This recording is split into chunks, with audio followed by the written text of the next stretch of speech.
single mum, right? And whatever people say, it is different than being a single dad. Because women see single dads and go, oh, he's so good with his kids. Isn't he coping wonderfully? Oh, he's so good with his children. I must have sex with him now. Whereas men see single mums and they go, run him out, baggage! I went on a date with a guy that called my little boy baggage. He's 3. He's not baggage. He's hand luggage. He just fits in the overhead lockers. It's kind of perfect. Recently, my brother said, look, Shap, you've been separated for ages now. You really need to find yourself a new fella. Why don't you go on the internet? Because my brother found his girlfriend on the internet. I think it was eBay. So I joined an internet website, and to my surprise, right, on the online form that you had to fill in, one of the things you had to tick to see who you wanted was racial preference. And it said white, Caucasian, 3 boxes, not important, decidedly important, absolutely crucial. And I thought that's a little bit weird because your photo's up there in the first place, so you can just be racist in private. You know, why hurt anyone's feelings, right?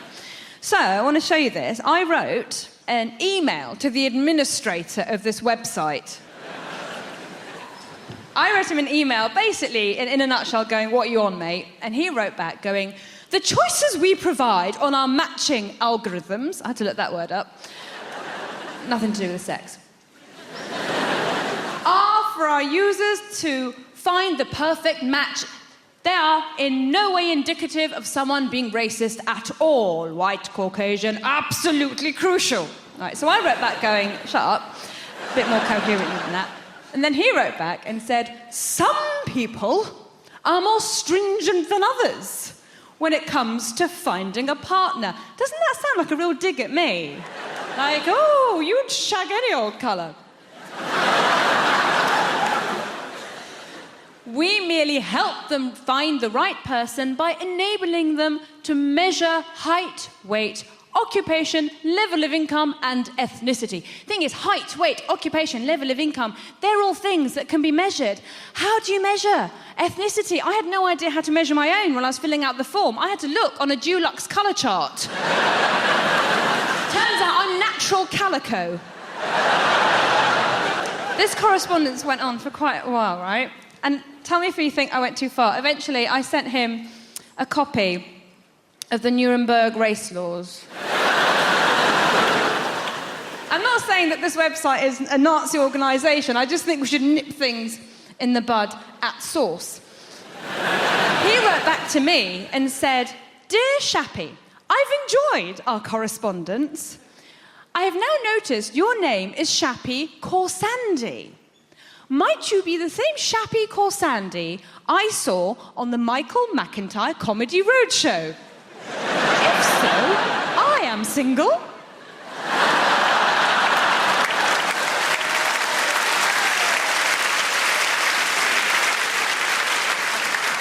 I wondered if you'd like to go for a coffee.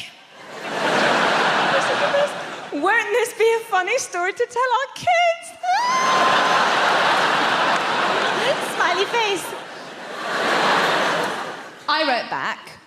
I said, thank you so much for your email. I'm very flattered. However, I've noticed your name is James Chowdhury. Little bit too brown for me. The most sexually adventurous thing I ever did, I did it when I was single.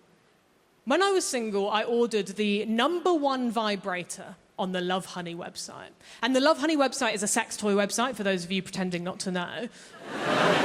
I kind of ordered it out of spite, right? Because one of my exes called me a prude, which I think is such an extreme thing to call someone. I don't think I did anything to warrant that. The only thing I can think of maybe is once I said that I don't like morning sex.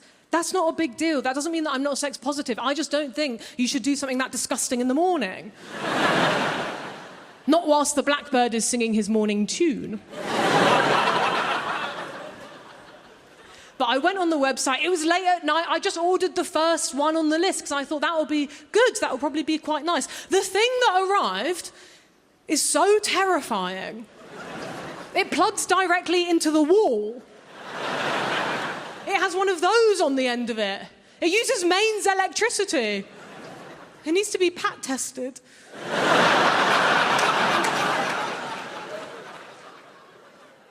I just find that so threatening, because I think what that's basically saying is, what I'm about to do to you couldn't possibly be done with a battery. I'm gonna need that same stuff that powers your fridge. It's huge, it's bigger than this. It looks like a piece of farming equipment from the Industrial Revolution. But it's called a wand. There is nothing magical about it. I've never seen this type of vibrator before. All the vibrators that I've seen advertised online are very small and portable, and they're not making big claims. They're just happy to live in your bedside drawer, and they'll be there like, okay, girl, I'm here if you need me. Like, if you and your partner get like super, super drunk one night, maybe you could experiment with me for a little bit. Honestly, I might not do anything, but I might speed things along for you a little bit. Either way, no worries if not. Whereas my vibrator is just next to the bed like, do you want to meet God? Not really. It doesn't even fit in the bedside drawer. It's just curled up on the floor like a python. And after it arrived, I was like, is this the right thing? Because I checked on the website, because I thought maybe it got mixed up with like an order meant for Guantanamo Bay. It was the right thing. Not only that, I read the description for the first time. It said in the description, this is the world's most powerful vibrator. I don't think I need that. I need absolute max, a whisper on the wind. The world's most powerful vibrator. You shouldn't be able to buy that without a license. Underneath as well, it said, the vibrator will turn off automatically after 20 minutes for your safety. 21 minutes and there's a danger of death. I don't even want to share. It cost £90. So I felt like I had to try it because I spent so much money. And I don't even have a plug next to my bed. I had to get the extension cable. That felt desperate. I turned it on onto the lowest setting. It had 8 settings. I turned it onto setting 1. It was so loud. I was like, there's nothing private about this experience. The neighbours are going to think I'm having a new kitchen put in. At midnight, they're going to call the council. Well, no, they're not calling anyone. They don't have any power right now. I tried it just for like 1, maybe 2 seconds, and I was like, I can smell burning. I can't use this thing. It's going to sand me down. It's going to erode. I'm going to be flat over. There'll be nothing left like Barbie. But it had 8 settings. I thought, I have to see what setting 8 does. Not on myself. I know my limits. I just turned it up to setting 8 in the sky. Fuck me. I was like, I'm going to rip a hole in the space-time continuum. American consumerism is based on just taking out late-night ads and pretending that you're mentally deficient.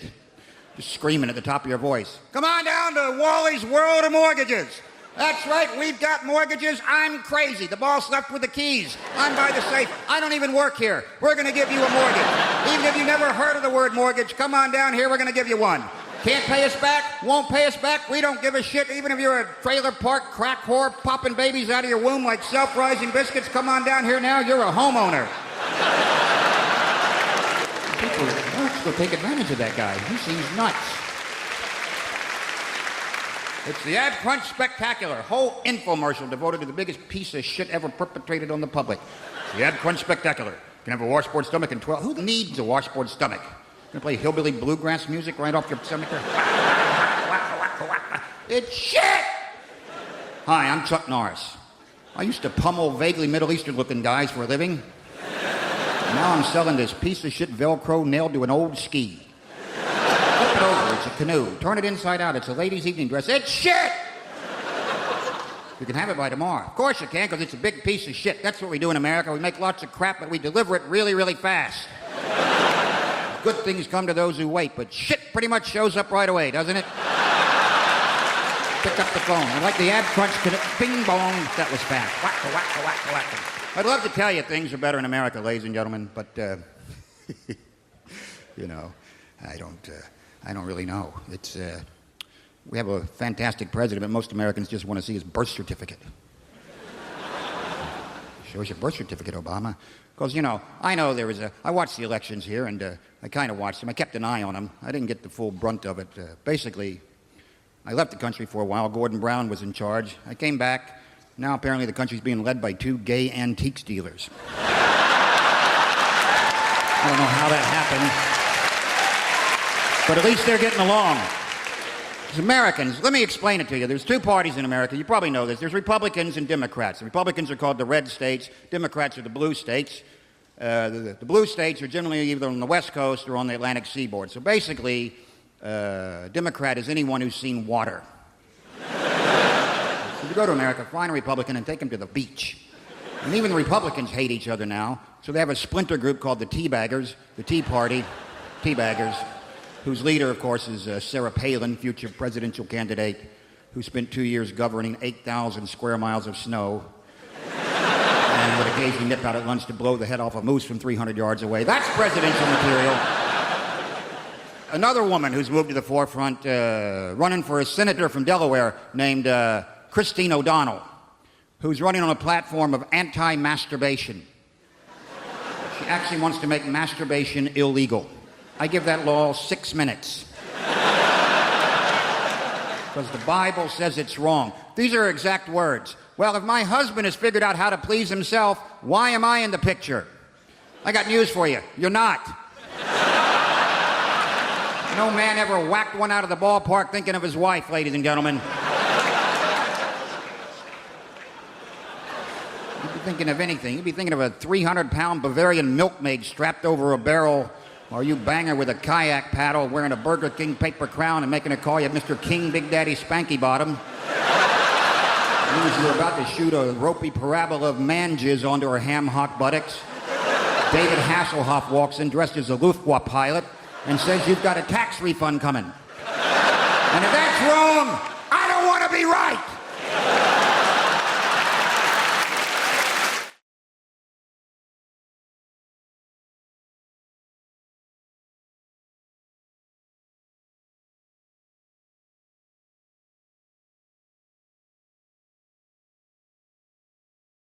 My parents came to this country as refugees, right? Refugees, right? That's always a bit of a contentious topic. Whenever you mention it in this country, right? The refugee crisis. But it's like, guys, nobody's coming over here because they like the idea of Nando's and a Wetherspoons, right? Nobody's coming over here on a dingy little burger going, oh, I wonder what All Bar One is like. Yeah?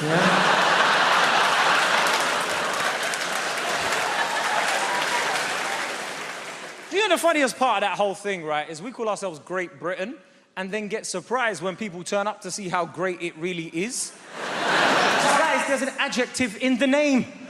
No other country on earth has that. You don't have bang in Bangladesh. Do you know what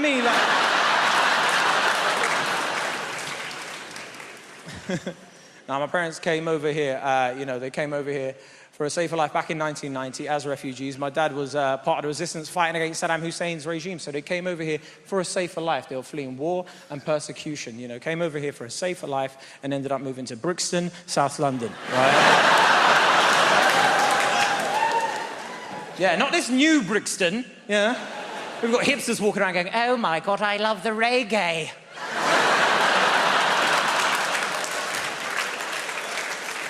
You look at your delightful colours, Jah Rastafari, indeed, yeah. I'm talking Brixton in the 90s where you could buy weed in a patty in the same building, right? The kind of place that was just littered with £1 shops, like you go in there for like sellotape, but somehow you end up leaving with chocolate, shower gel, and a brand new identity, It's changed now though, man. It's not as rough as it used to be. I knew my area changed when we got a Starbucks. Because I thought to myself, the last thing gangsters on council estates were crying out for was caramel frappuccinos, right? I just want to see how that conversation would happen. One of these guys walking in there like, yeah. Obviously. Because everything's obvious to these guys, right? Apart from the law.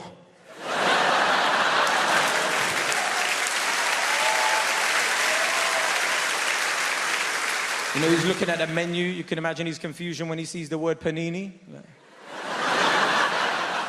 Okay, there's a panani in here, okay. My kind of coffee shop, yeah. He can't even pronounce what he wants. He's there looking at the menu like, yeah, can I get a... Flip it. Just give me one of them things there, boss, yeah? The guy behind the counter is really excited. Certainly, sir. What size would you like? Yeah, get me a large, innit? Because I'm living large, you get me? Make sure you spell my name correctly, though, yeah? It's killer with an A, not E, y'all. Now, I realized my area had properly changed, right, when I was in Lidl, right?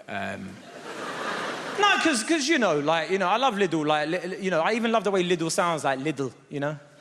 Lidl, because it sounds like what a German would reply if you asked him what the price was, you know what I mean? Like, it's only a little, do you know what I mean? Like, I was in there, right, and I saw these two hipsters, right, and one said to the other one, no, Hugo, don't get the sliced bread, we'll go and get some sourdough from elsewhere. I was like, who are these monsters, bro? Yeah?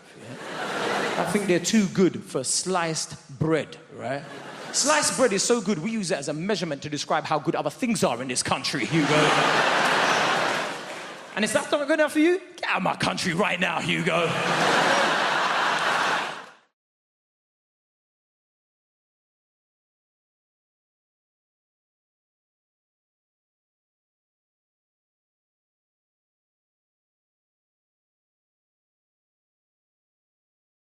My name is Ardle. It is a real name. I am a real person. Don't worry, nobody ever gets my name right. Call me all sorts of things, Harry and Arnold and Aaron and Anal. That was one, genuinely. Yes, I heard that over a tannoy system at a theatre in Norwich. Could Anal come to the stage door, please? Lovely. Me being so passive, I just turn up and go, yeah, it's me, Anal. What do you want? Of course, a lot of people call me Dougal. You know why? Simply because of a character that I played in a sitcom many years ago. And just before I start, I'd like to get something off my chest, if you don't mind. Because of that character that I played in this show called Father Ted, a lot of people think I'm actually stupid. They think I'm the stupidest person in the world and they feel sorry for me.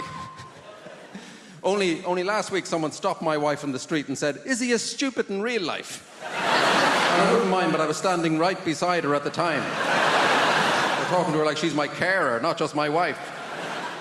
And this is a true story, and I'm going to tell you this and then I'm going to move on. A couple of years ago, I was in a taxi. I arrived at Dublin Airport. I live in Dublin, and I jumped into a taxi, and I asked the taxi driver to take me home. I gave him the address. I didn't just assume he knew where I lived.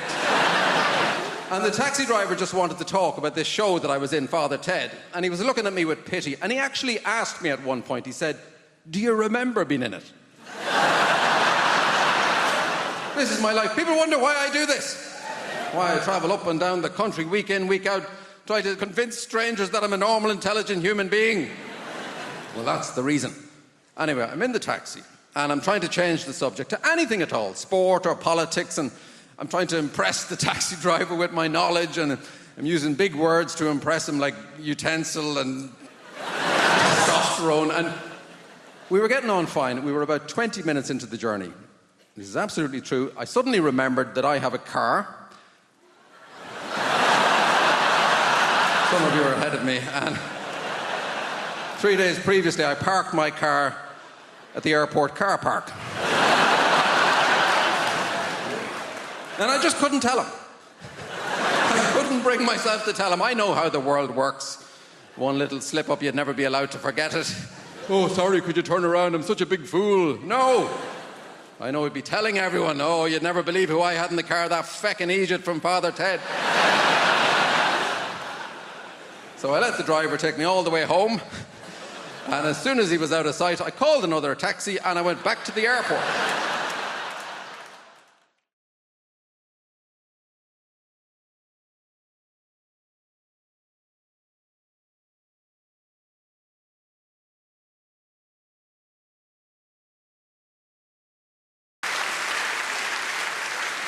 I've made a list of pros and cons, because I've been spending a lot of time in brothels and prisons.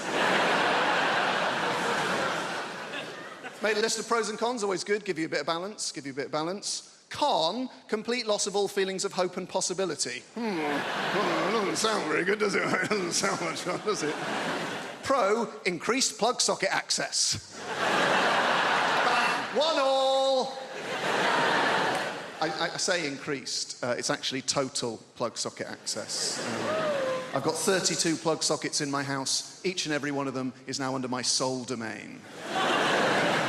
Con, all experiences that formed the basis of my happiness and sense of self-worth are now destroyed by grief. Downer! A bit of a downer. Pro, less recycling. I can fit it all in the green box now. It's remarkable when you take into account just how much I'm drinking. Oh, John, you're meant to heat mulled wine. All right, Your Highness, hand me the bottle and leave. Con, I'm gonna lose me house. Bit of fun. Pro, 25% off council tax. I was on that like a ferret. Dialing as the door slammed. And that's us fresh out of cons. The rest are just pros, guys. Yeah. Increased freezer space, all 4 drawers. Cheaper gas and electric. Reduced wear and tear on fixtures and fittings. And when I say reduced, I don't mean by half, because I was only ever responsible for about 10% of scuffs and spills. So we're looking at a net reduction of 90% in real terms. This is my favourite one. Ultimate control over where the iPhone charger cable is and why it is there. There was a time it would take hours to answer the questions, where is the iPhone charger cable and why is it there? Not anymore. Plugged in next to the bed, most convenient place to have it. Simple. Is it unplugged in the bathroom? No, it's not.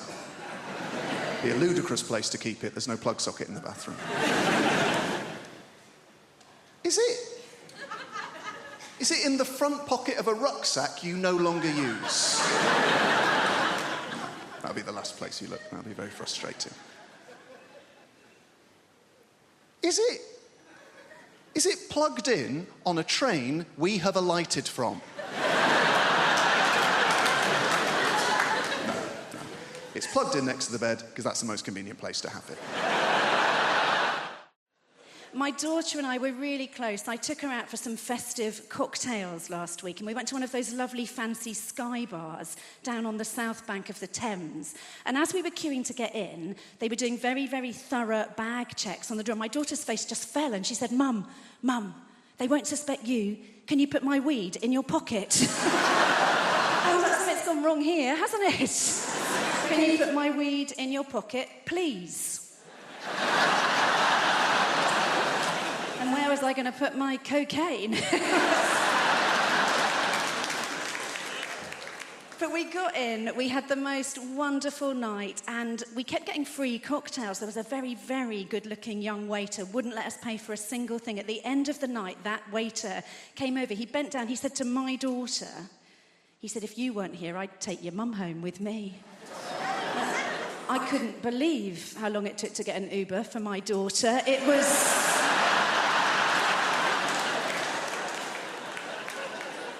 So I found this thing online that can best be described as a menopause magnet, right? I don't mean George Clooney. This is literally a magnetic device to help a woman through the menopause. This thing arrived in the post. It said it would help me with my mood swings and my hot flushes. And what you do is, I know this sounds weird, sir, right? But what you do is, you put a magnet on the front of your knickers. You put a metal disc on the inside of your knickers. It keeps the magnet securely and discreetly in place. And that bit works so beautifully. But what they don't tell you on the menopause magnet packaging is when it is tucked neatly and very discreetly in your pants, distinct possibility you will find yourself metallically attached to the self-checkout in Waitrose.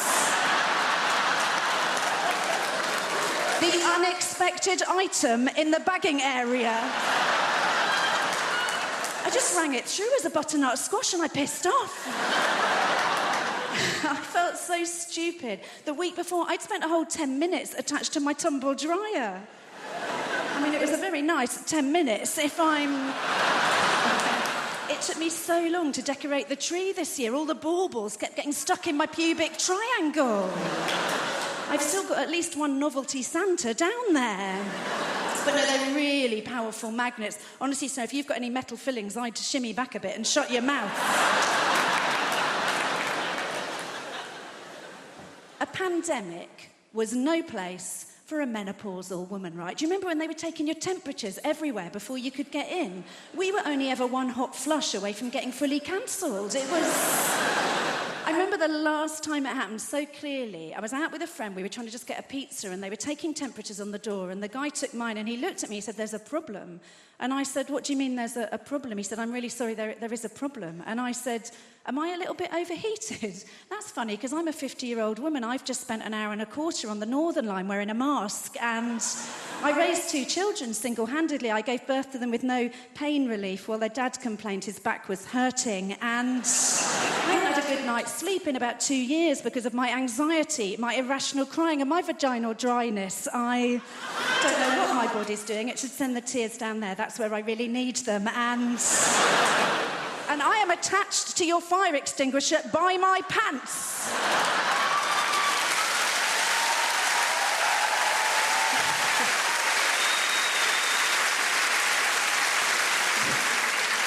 Turned out the problem was with the card machine. You had to pay on the app, so... I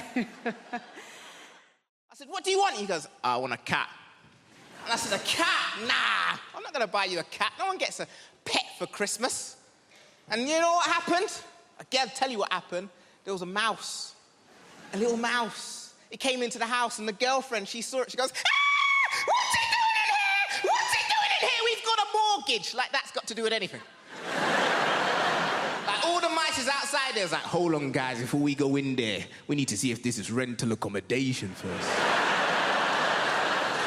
Yo, fam, put that cheese down. We haven't seen the tenancy agreements yet. It might be a hoax, right? It don't work that way. So she was like, "Marlon, we need a cat." I said, "I don't want one." She said, "Marlon, we need a cat." So we compromised and we got one. So we went to this place. Where they hold all of the cats in the world. And I walked in there, I was like, "I want a cat." And the lady said, "That's not how it works, sir." I said, "Please." She said, "No, what it is, we need to interview you to see if you're fit to have a cat." And I started panicking. At this point, I said, "Listen, right, lady, right, listen, right, between me and you, I've got a son." I said, "Human being, 8 years old, and he's not dead."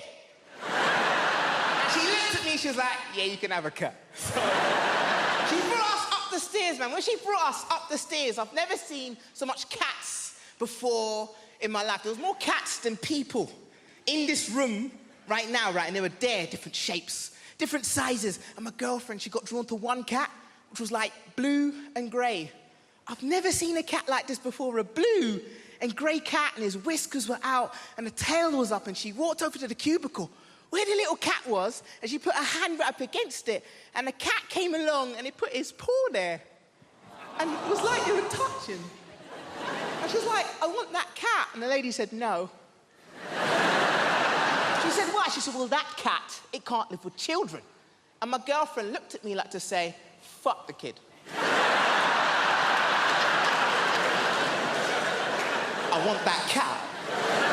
The lady said, "No, you can't have that cat, but we've got some cats that is suitable for you, but they're in this corner over here." And she walked us into this corner, ladies and gentlemen, and all of the cats in this area here were black cats.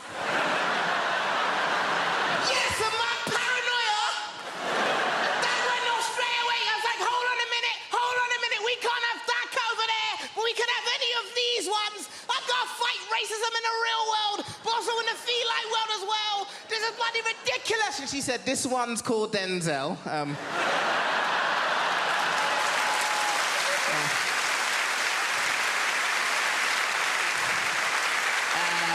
And this is Barack and Michelle, right? They come. Marlon, you've lost your mind, you know. You don't even want a cat. Let's just get any of them. So, we got Beyonce. We got...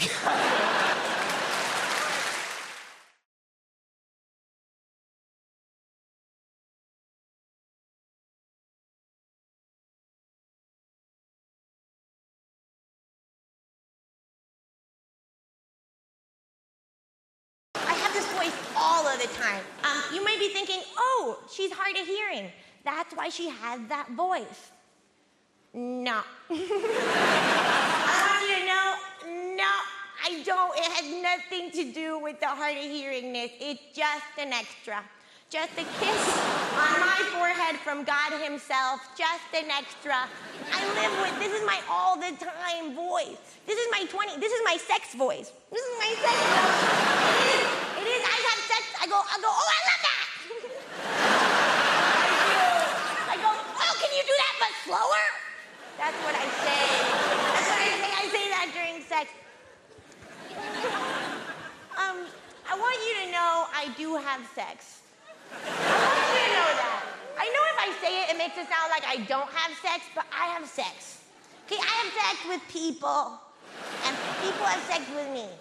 And it's the truth. It's just what happened. I have sex. I just do. It took me a long time to get started having sex because I come from a Latin American mom. And my mom used to talk about my vagina every day, but only in metaphor. My mom, she'd say stuff like, she'd be like, Lara, nobody wants to buy a lock that can be opened by every key. Lara. She'd be like, Lara, nobody wants to buy an apple that's been bitten by someone else. Lara.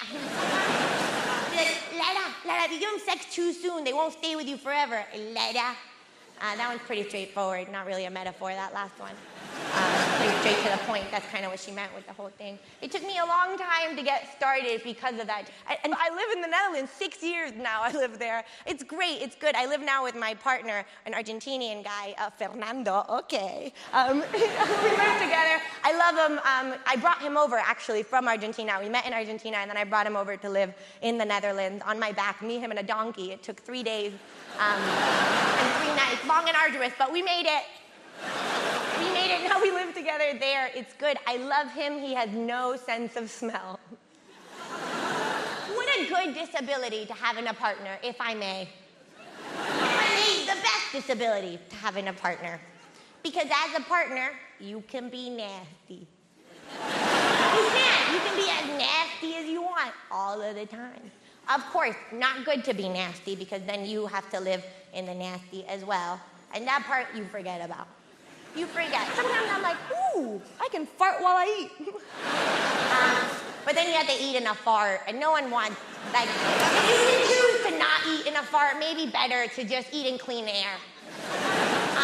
You might be thinking, oh, but Lara, what about the sound, you deaf-ass bitch? Don't call me that. It offends my family. I actually will have you know, if you must, that my farts do not have sound. They don't. It's not a tree fell in the forest situation. I can't hear them. Joke's on me. Haha. No. My farts actually do not have any sound. They do not have any sound because I have what's called a butt cheek gap. You know about this? A BCG for short. It means my arse cheeks don't touch. They just don't touch each other. I have a gap. A gap between my... And we all know, famously, most of the sound from farts come from the stress of the air trying to get through the cheeks. You know about this. I Googled it, it's the truth. If the air is trying to get through, this is my impression of most people's farts.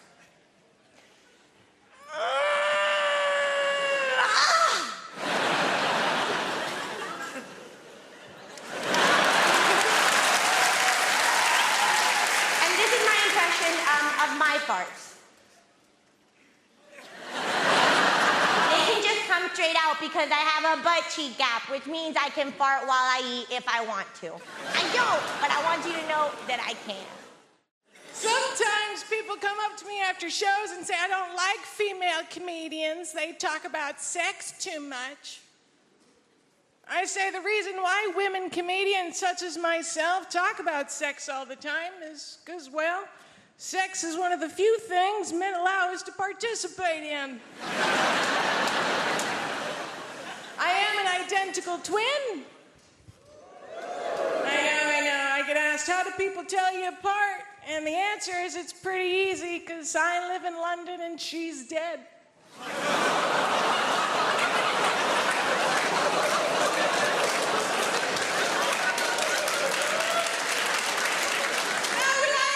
it's fine. She died at birth.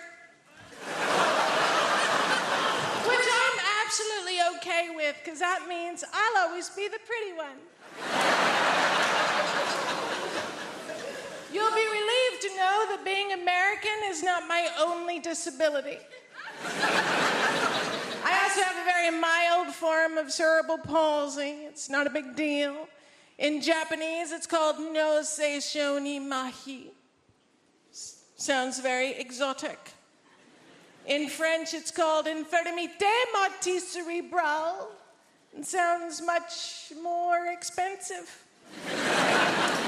I was going to learn how to say it in Russian, but Putin's not my president anymore, so... All it really means is I can't use the muscles on the right side of my body very well, even my face to a certain extent. God help the man hoping for a return on a left cheek kiss, because I will bite your face off.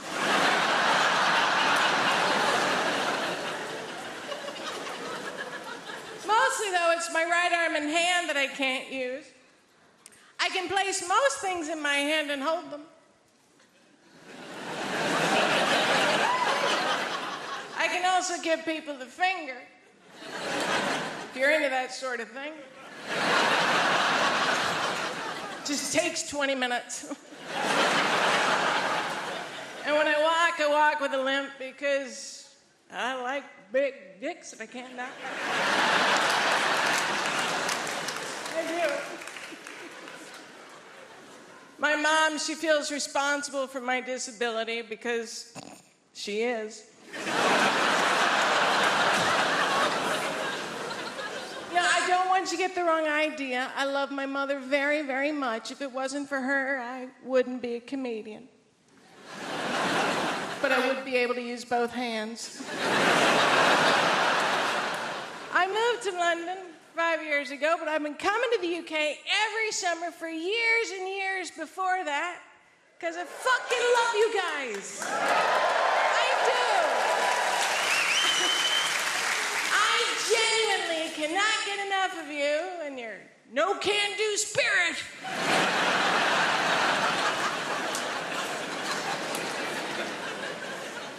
Also, as a disabled person that can't drive, I've figured out that countries with obvious alcohol problems have pretty decent public transportation. And you people drink a lot. There's been a strike going on, and I'm still getting to gigs. That's how much you drink. We Americans, we don't drink as much as you. We physically can't. We're on too many opioids. I'm used to my appearance provoking the full spectrum of facial reactions everywhere I show up, and you absolutely did not let me down. You were delighted, weren't you? You gave me some wonderful face when I came up here. You looked at me like your mother-in-law just cancelled dinner. I've been lucky enough to travel, and I'll never forget my first trip to Australia. I went to a place called Perth. I got off the plane. First person that saw me said the following. Hey, mate! Hey, mate! Why is Freddie Mercury wearing a kimono?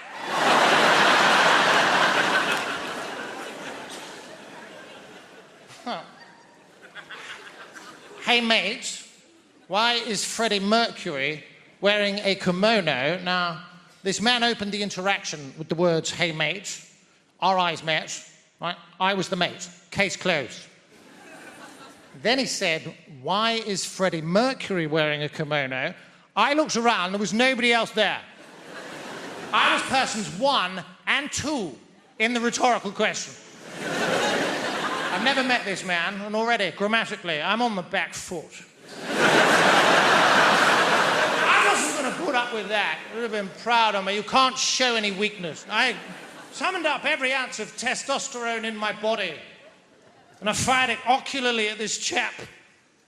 And I said, I think you'll find that this is a smoking jacket. Yeah, I showed the bugger. There's a lot that's not made sense, though, and one of the things that I still struggle with to this day is how uptight us Brits are. I didn't realise in the UK, how are you is a rhetorical question. how are you, is a rhetorical question. If somebody from the UK asks you how you are and you tell them, they would be mortified. Now, there are geographical anomalies, I'm delighted to say. If you ask somebody from Liverpool how they are, they will tell you. 10 times out of 10, and I love them for that. Now, from personal experience, they oscillate wildly between two very distinctively different states. The first one is thus. How am I? I'm sound, mate. I'm buzzing. I'm having a belter. Do you know what? Work's sound. Air indoors is sound. Even our Anthony's being sound. Look at the weather, lad, cracking the flags. I love you, cadet.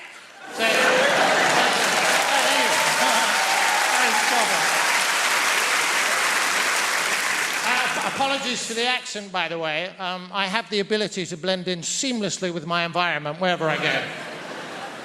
I feel an energy, I match it, we become almost indistinguishable. Silly. Now, that's the first state. Now, the second state of Scouse being is rather different, and it is as follows. I'm fuming, lad. Don't you start, lad. I am fuming here, mate. I'm fuming. I am fuming. I'm up the wall with work. I've seen me arse with my dad. Everton are being shite again. You're doing my fucking head in. I am fumigating here, kid.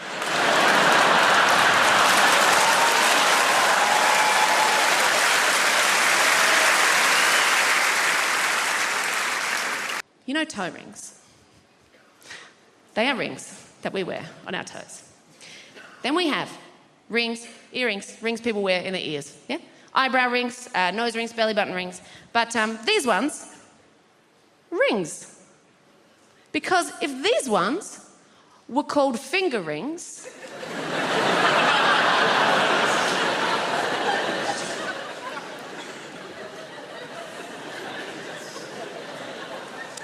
make weddings pretty awkward. With this fingering,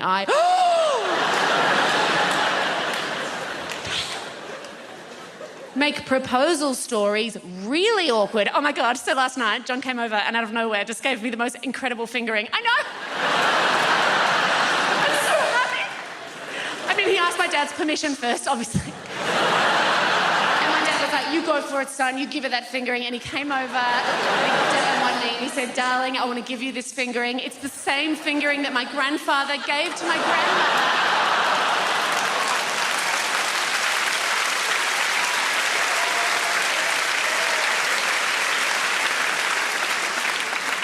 Also make Lord of the Fingerings, very different film. Okay. There is no one hearing that. Just keep learning. Life's about learning, guys. I will share with you another big thing I learned this year. Very exciting. I learned showering with a partner is not sexy. That does not seem like a big deal, but the world tells you it is sexy. But you try that shit once, and you very quickly discover that showering with a partner is not sexy. Showering with a partner is taking turns being cold. Oh, yeah. A lot of do-si-do action, a lot of, let's move around this way. Ooh, why? Because I'm goddamn freezing. I'm freezing. And a lot of kissing like this.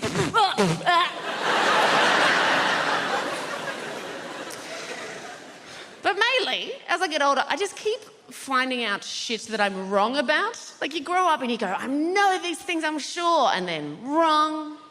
The last time I was in your lovely country, I was on one of your lovely overland trains. You know, the ones that have the toilets with the electronic science fiction doors that go, wage, wage.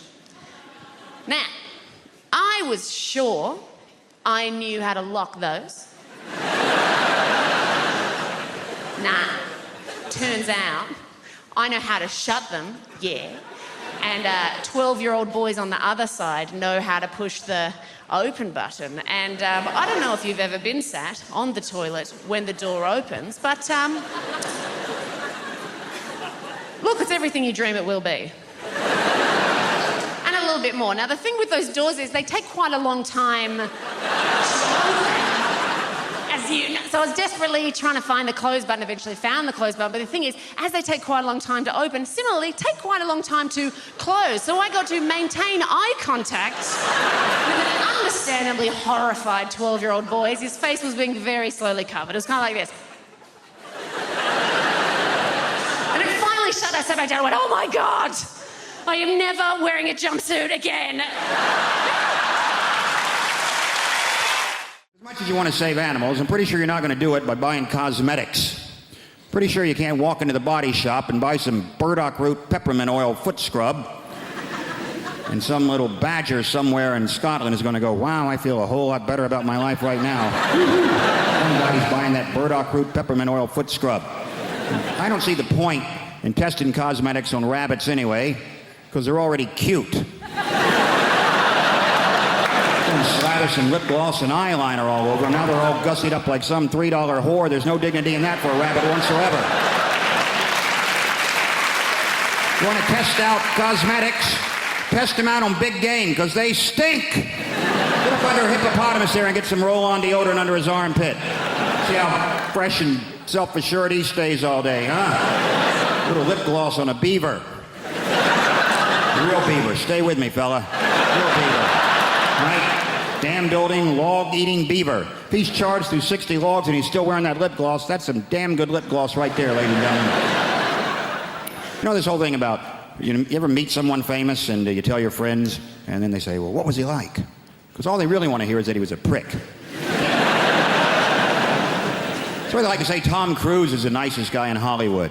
And I always think, well, if I was making $8 million a film, I'd be nice too. Jesus Christ. But I'm not sure he is that nice. Because I always read these articles about how he's so insular and he's into his Scientology and he, stays at a hotel, won't make eye contact with anyone in the hotel because he doesn't want to talk about the plots to his new films. Apparently, as if staring Tom Cruise in the face, he would just crack under pressure. What are you staring at? Hey, you want to hear about my new film? Ever seen a Tom Cruise film like he couldn't figure out the plot in about 18 seconds? Oh, Christ. He's a cocktail maker. He's a pretty good cocktail maker, too. Till he has a crisis of confidence and can't make cocktails anymore. Then he meets a good-looking woman who talks him into being a better cocktail maker. A riveting piece of cinema that was. Then he's a race car driver. Pretty good race car driver, too. Till he has a crisis of confidence. Can't race cars anymore. Then he meets a good-looking woman who talks him into being a better race car driver. Then he's a jet pilot. Some of you are starting to see a pattern emerge here. Pretty good jet pilot? Yes, he was. Till he had a crisis of confidence, couldn't fly jets anymore. Then I believe he met a good-looking woman who talked him into being a better jet pilot. Then he was a sports agent. Then he was the brother of a retarded guy. He was a pretty good brother of a retarded guy till he had a crisis of confidence and wasn't so sure he was such a good brother of a retarded guy. And then he met a good-looking woman who talked him into being a better brother of a retarded guy. Then he was some kind of, I don't know what he's in now, War of the Worlds. Maybe he fights the world. You know what? I bet he's a pretty good world fighter. But at some point he'll probably have a crisis of confidence. He'll meet a good-looking woman who convinces him it's okay to fight the world. Could be a Scrabble player for all I care. He's a pretty good Scrabble player. Till he draws all vowels. Has a crisis of consonants. And he meets a lovely Welsh woman who teaches him a lot of words he's never heard before. That has done me the world of good. Thank you for that. Because I was waiting back there behind the big billboard, absolutely terrified. I'm not a natural performer. I'm not, although I have been doing this talk around the country for about 2 months now. I won't lie to you, it's not been going very well. I think the worst one was Folkestone. I have never seen an audience turn so quickly. Rushing at the stage, anger in their faces. Refund! Refund! It was horrific. I'll try and paint a picture for you. Youngsters will know what I'm talking about. Are there any youngsters in the... You can relax, sir. Well, there's a youngster. What is your name, sir? Riyadh. What's that? Riyadh. Riyadh. What? Riaz with a Z. Riaz with a Z. All right, it's not Sesame Street.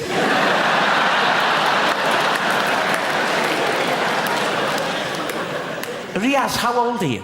18. 18? Shouldn't you be wearing a hooded top? Get out of my shopping centre! Riaz. Don't laugh at Riaz, please. You'll know what I mean, Riaz, when I talk about stage diving. Are you familiar? You won't know what I'm talking about, sir, but this is when a rock star, like a Kurt Cobain or a Duncan from Blue, they run and they leap. And you're right to be afraid. You're right to be afraid. They leap onto the audience, Riaz. It's terrifying. The audience grab hold of them and manhandle them. Turning them around like that, all over the place. Terrifying. Now, what happened at Folkestone was almost a complete reversal of that. with people just rushing at the stage. It was appalling. But I don't think we're going to have a repeat of that tonight. I don't. Because I'm already getting a lot of warmth from you. I am. To quote the great Darius Danesh, there's a lot of love in the room. There is. And a wide range. We've got Riaz with a Z.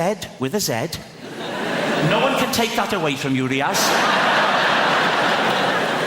I wouldn't try to. You'd whip out your hooded top and you'd happy slap me into submission.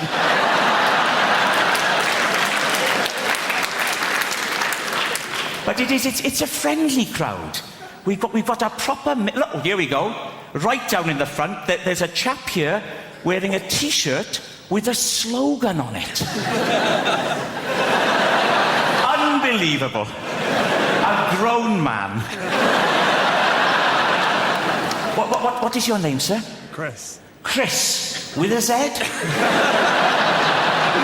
Riaz, you're one up. You're ahead. I'll bet there aren't many other people in the whole building who have a Z in their name, in all honesty. Unless Zebedee's joined us tonight, which I think is unlikely. So you're a Chris. Yes. Chris. And what's the idea with the T-shirt, Chris? Is it Rag Week?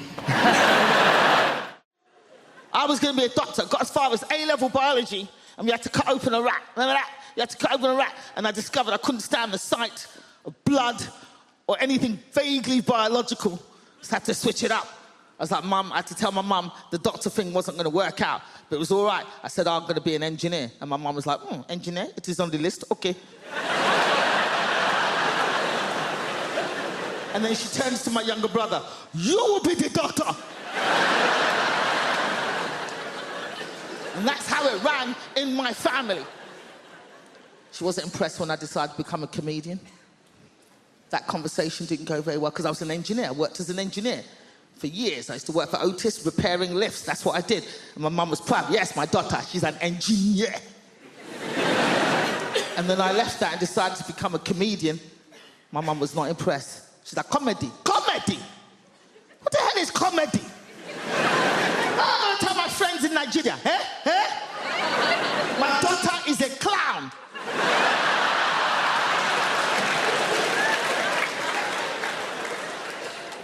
But luckily for me, within 6 months of starting comedy, I got on this talent show called The Big Talent Show, hosted by Jonathan Ross. Got on this show. So I called my mum. I was like, Mama, I got through to this big talent show. It's going to be on TV. I'm through the quarterfinals. And my mum was like, oh, yeah, that's good. Very good. Interesting. Very good. Call me when you get to the final. I'm not interested in this quarterfinal, semi-final race. Call me for the final. So sure enough, I got through to the final, filmed live on television, live. Jonathan Ross is hosting, and my mum comes down with her entourage, because my mum does not travel without a Nigerian entourage. So I do my set. Jonathan Ross is interviewing me after my set, and he sees my mum in the audience, which was not hard to spot. It was literally white people, white people, white people, and then a bank of African royalty just...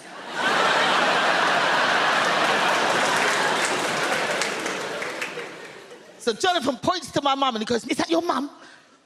Gina's mum is in the audience. And I swear to God, my mum stood up like this.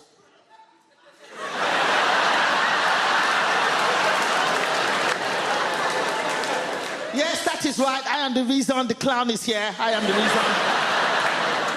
I always knew she was going to be a clown. When she was 3, I bought her the big shoes. So my mum only comes out for the big shows. She only comes out for the big shows. And in fact, my mum is here tonight. Where's my mum? Where's my mum? Where's my mum over there? She's here. Where's my mum? Oh, look at her, standing up.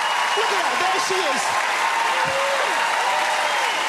All right, you can sit down now, mum. You can sit down now, mum. This is my show, mum. It's my show. It's my show. I read this thing, right, online, so it must be true, where everyone who's under the age of 30 is going to live till 160. Like, you look tired now. 160. I don't want to be sat in a flat, leaking, liver spotted. Your ears and nose, they never stop growing. I'm going to be sat there looking like I work at bloody Gringotts Bank, just like... And I think if I get to 160, I'm ending it. I don't know how you do it. What are you going to do? Sort of suffocate yourself with a bag for life? I reckon the best way, and maybe like a toaster in a bath situation, but it'd be one of those like sit-down baths with a chair and a door, and then you have to wait for it all to fill up. You put in a bit of mated for a last bit of luxury, and then you go, oh shit, I forgot the toaster, and then you have to wait for it all to drain. You open the door, you go out onto the landing, down a stair lift, into the kitchen, you go, what the bloody hell have I come in here for? It's never going to happen.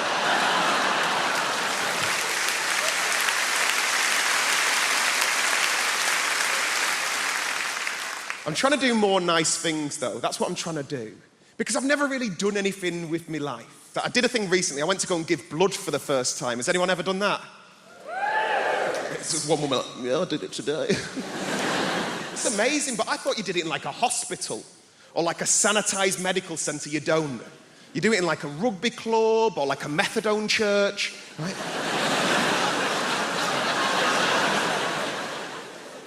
I turned up to this bingo hall near my nan's house, right? I was greeted by the second moodiest person I've ever seen in my life. It was a woman called Linda. Like, her name badge said Jean, but she looked like a Linda. Do you know what I mean? Like short bob, gelled fringe, good at darts. She weren't happy. I turned up, she goes, have you got an appointment? And I went, no. And she goes, have you filled out a form? And I went, no. And then she threw this form at me, and as I'm walking off, she goes, thank you very much for giving blood. We really appreciate it. Giving blood is the greatest gift anyone could ever receive. And I'm thinking, Linda's never been given a slow cooker. So, take this form, I start filling it out. I had to use this woman's eyeliner because Linda wouldn't lend me a pen. Just filling it all out. And as I said, the only reason I went to go and give blood is make myself feel like I'd done something with my life. And instead, I'm faced with all these very serious adult questions. It was things like, have you ever been to Africa? And I'm like, no. And he goes, have you ever had sex with a man? And I'm like, no. And he goes, have you ever had sex with a prostitute? And I thought, I've done fucking nothing with my life. Nothing. Have you injected drugs? Have you spoken drugs? Have you had any treatments in the last 6 months? I panicked. I went, oh, well, me and my mum have had facials off Groupon. Not the right answer. Weirdest question, are you HIV positive? I was like, what? Like, no. Like, if anything, I'm against it. And then they took me off into this room, and there's all these sort of like Sharons and Johns lay on beds with sort of needles in their arms. Like, it looked like a spa day for smackheads. Put a belt round my arm, not even a nice belt. They spanked it a bit, they told me to relax, and then they whipped out the biggest flipping needle I've ever seen in my life, and I just fainted. Completely fainted. I can hear all these muffled voices, and then I can hear Linda's bellowing voice just going, I knew he'd be a fainter. I'm like... By the time I'd come around, all these people are trying to help me out, and Linda just parted them. And her way of trying to make me feel better, her way of trying to make me feel like a proper grown-up was going, would you like a glass of orange juice and a biscuit? I was like, no, Linda, I want to have sex with an African gay man for money. That's what I want to bloody do.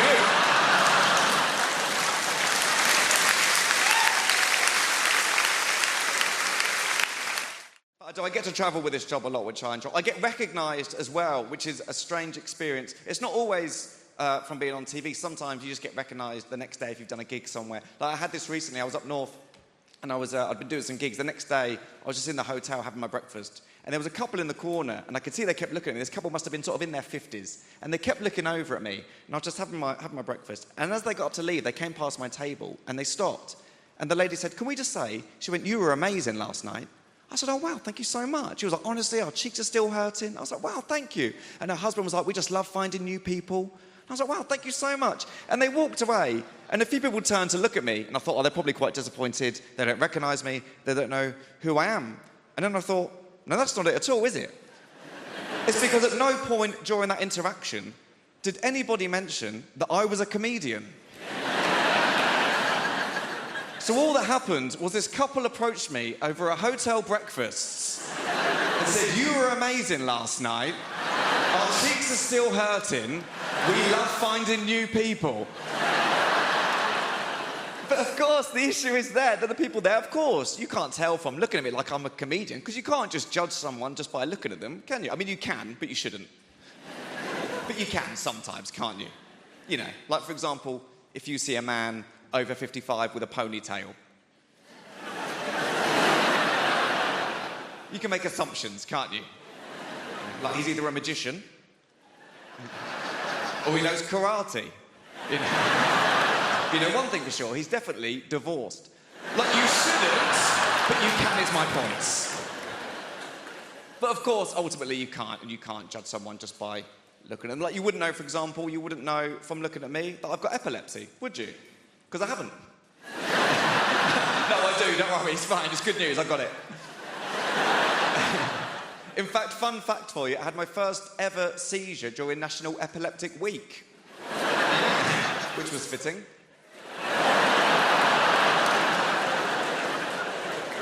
I'll tell you about the first seizure I ever had. Is that okay to do? Is that all right? Thank you. I know sometimes people get a bit funny if people start talking about health conditions. I know some people don't like to talk about their own health conditions. Like, I've got a friend called Paul. He's got psoriasis. Doesn't like to talk about it at all. And I'd rather just sweep under the carpet. So people are different.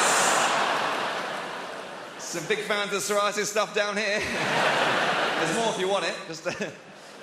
Just scratching the surface. But no, we'll move on. It's one condition at a time. Yeah, sorry.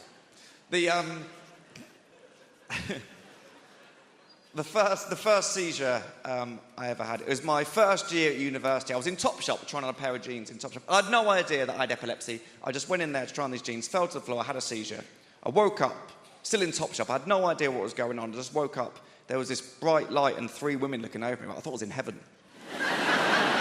And then one of them just went, "Excuse me." She went, "Do you know what day it is?" Now, I didn't know that was a thing. And I remember just thinking, can you not ask someone else?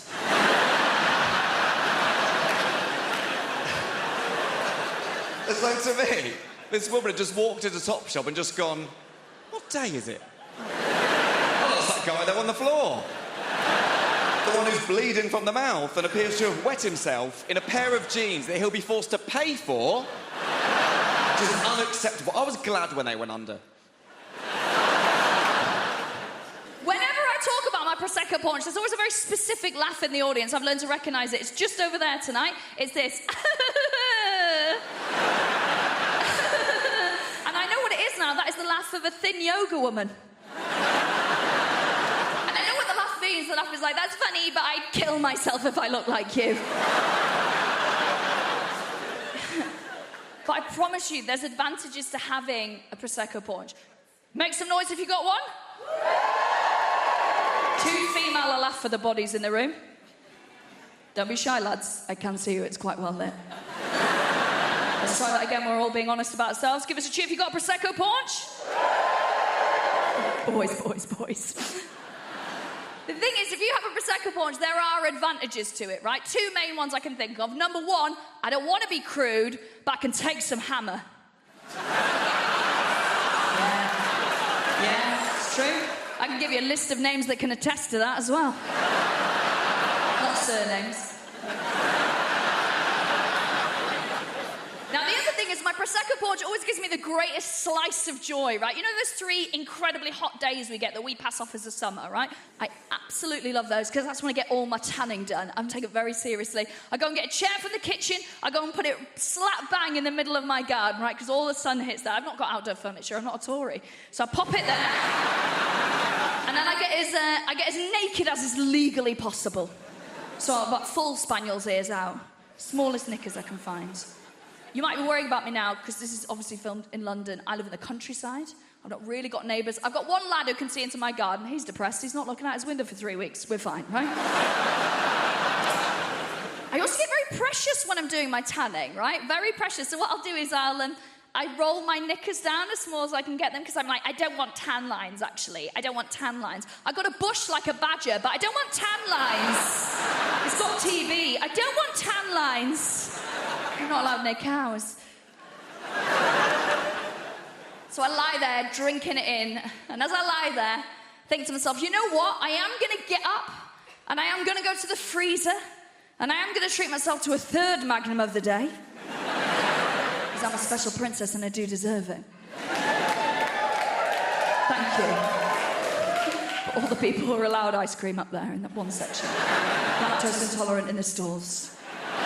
Closer to the toilets, it makes sense. So I'll decide I'm going to treat myself to that Magnum. And then I'll wait another 40 minutes till I can actually be asked to get up and get it. And then when I get up and get it, this is where my Prosecco porridge really steps up. Because as I stand up, I will hear the sound of my own gunt peeling off the top of my own leg. Yeah, don't go, don't pretend you're not turned on. It's embarrassing. It's an incredible noise. It's like this. That's my mating call.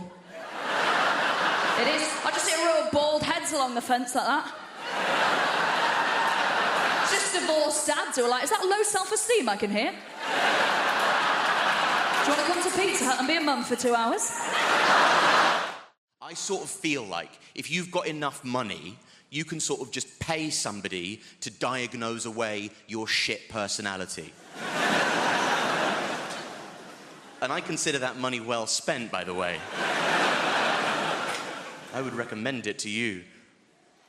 Prick. No. I actually have bipolar disorder. That's why I've ruined your birthday. Poor me, actually.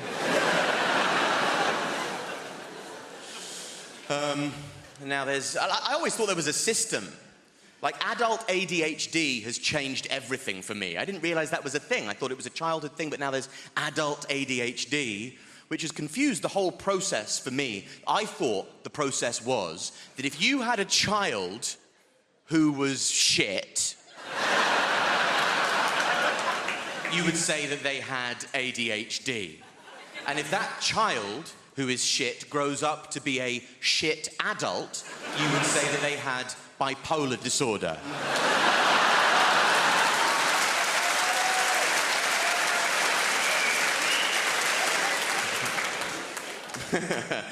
Footnote, I've been diagnosed with both, so don't write in, camera people.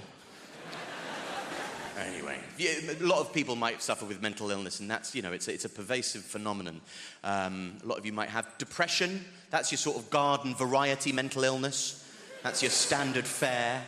And if you do have depression, my advice to you and the community at large would just be to keep it in there. Bottle it up. Whatever you do, don't tell me about it, because I don't care. I don't care if you're depressed. I'm bored of it. I just don't want to hear about it.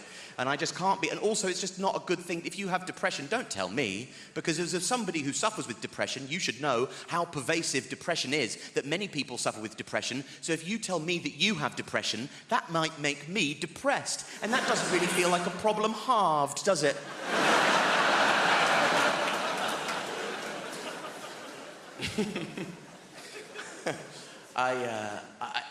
It doesn't. It's not, I just don't tell me about it. Depression is an economy based on resource scarcity. And what we've done now is we've flooded the market with depression, and it's lost all of its value. And I don't care if you're depressed. Depression is currently in its Weimar Republic era of hyperinflation. And we're all wandering around with wheelbarrows full of depression going, would you look at all of this depression? And I'm there going, that's actually not as much depression as it looks like. That won't even get you a loaf of sympathy down the shops these days. My friend said to me recently, with the confidence of a man saying something new, that's lovely. He said, I just think we need to talk more about male mental health. Oh my God, how could there possibly be time to talk about it any more than we already do? We are talking. I know that we all have different perspectives, different cultural backgrounds. I can see you, or feel you rather, like moving away from me. Okay? Let's all keep light-hearted about this. I don't want to have to say only joking, given the context of what this is. Liverpool has a strange relationship with Manchester as well. Is anybody in from Liverpool? All right, thought we might have priced you out. Not to worry. I love Liverpool. It's a beautiful city. And I remember when I first went over there, I support Manchester City, right? That's my football team. And I remember going over there in my Manchester City shirt, and I stopped this bloke at the train station. I said, listen, mate, I'm a bit lost. I'm trying to find the docks. Can you help us out? And he turned around and he went... Which is a word in Liverpool, right? Honestly, right? It means you're not welcome, right? You pick it up quick enough, right? Eventually he got to some sound, he went, hey! Because they're naturally witty, they're born with that, right? He said, what are you doing over there in Liverpool?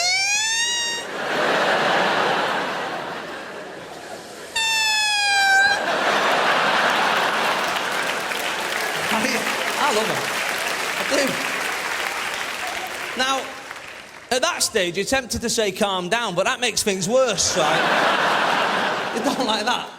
I was very brave, though. I looked in the eye and said, listen, I asked you for directions, officer. You are bang out of order, mate. Keep it down with it. But football, you know, has that problem, doesn't it? There's a lot of cities hate each other just because of the football. You know, I support City, and obviously Manchester United is our nearest club. And we got any United fans in? Of course we have. We're in Hammersmith. There's always a United fan. Every gig I do, there's a United fan. They're like rats. You're only ever 3 metres away from one of the bastards. Everywhere you go.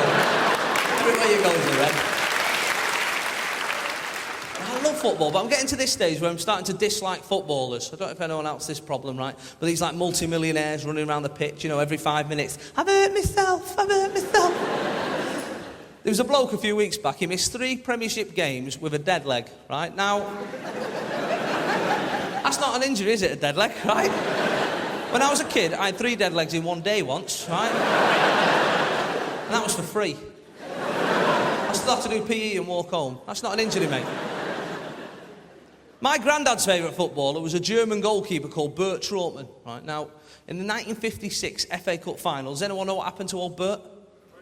He broke his neck. Look at you, like the quiz team. Bang, straight in, no messing about. Good work.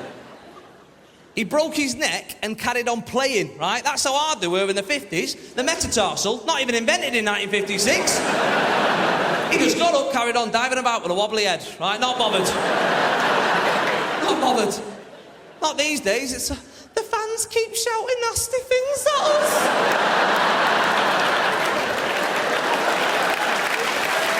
Me up. It's right, isn't it? And I'm there in the crowd watching, thinking, do you know what? You're on 60 grand a week. If I think you're a knobhead, I'll tell you, right? And that's the way it should work, because if I was on that sort of money, I'd take it as well. Do you know what I mean? I'd stay an extra half hour at the end of the game just to take it. You're a knobhead? Yeah, I don't know. See you next week, lads. God bless. Take care. Your mum's a knobhead. Yeah, but you should see her house. See you later. Who's the winner?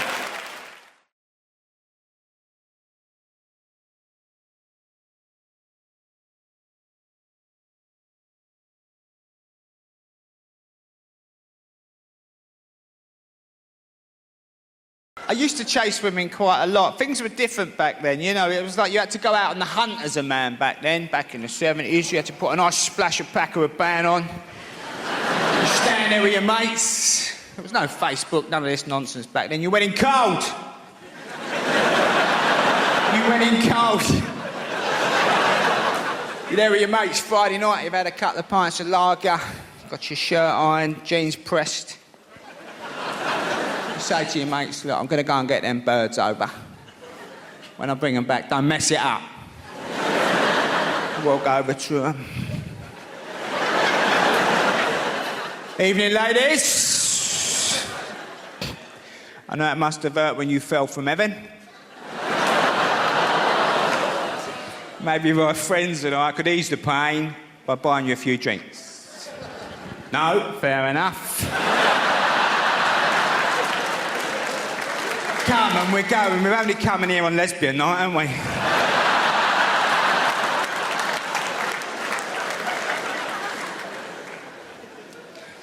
It's very nice that women don't have to worry about this nonsense now being pulled. It's great, isn't it, that they fancy you. You're in a nightclub or something, you're chatting to her, and she says, look, shut up. Shut up. I'm gonna sleep with your brother. Calm down. Takes you home and uses you. And you wake up in the morning a bit dishevelled. The cat's looking at you. The judgmental cat on the pine dresser.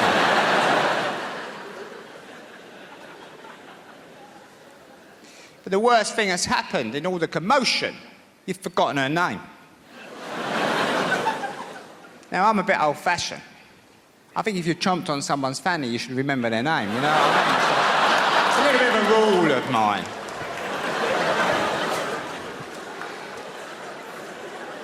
So, go downstairs, go through the post. Thinking. I'm a thinker. Crafty cockney. Oh, let's just have a look here. Oh, I can't call her the occupier. That'd be a bit much. But I'm not so old-fashioned. I don't think if you've slept with someone very quickly, there still might be something there beyond the lust. So you tend to go out for a date, don't you, on the Wednesday night after work. You don't want to mess your weekend up. You go express. Pizza Express, not a hut. Too soon for the hut. Hut comes later. It's got to be express early days. Marbling table, flour. It's all going on. Now she's thinking, this geezer's all right as it happens. He's a bit of a stunner. He's not bad in the bedroom. Then you start proving you've got half a brain and all. She thinks he's a potential boyfriend. Ooh. Ooh, potential boyfriend. Suddenly you're getting this speech halfway through the 4 seasons. Listen, can I assure you, it's not my usual practice to sleep with men as quickly as I happen to have slept with you. And I'm like, relax, homeowner.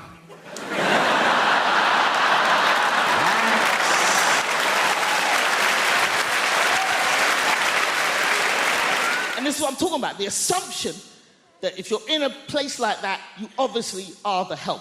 Okay, example 2, that's it, white people. One more example, and then we're moving on, right? I'm on tour in the UK. I'm going up to Leeds. All my team was already up in Leeds setting up the theatre. I'm travelling with my tour manager and best friend, Lila, also a black woman. So I go, you know what? That's Lila. I go, you know what, Lila? Let's not drive. It's a long drive. Let's get a train and go up in comfort. So we rush down to the train station. I buy us 2 first-class tickets. There's a train leaving, so we jump on the train takes off. And we're walking through the train towards the first-class carriage. We walk into the first-class carriage. This white woman is sitting at a table. She looks up, she sees us, and at the top of her voice, she shouts, this is first class! Now Lila goes, what the fuck did you say? And I hold Lila, no, Lila, no. No, I just grab her by a collar. No, Lila, no. No, Lila. No, Lila, no. No. Watch me humiliate this bitch just with my mouth. Come back.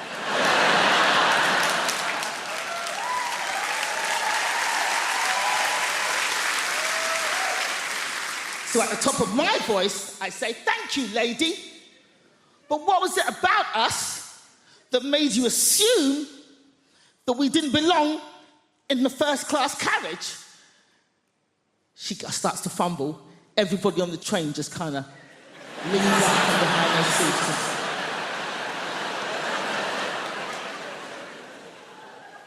And she gets flustered. She's like... And then all she could think of was like, I thought you were lost. And I was like, how'd you get lost on a moving train going in one direction, bitch? How? Now, this woman was not alone. She was with her husband. Her husband was sitting opposite her at the table, same table.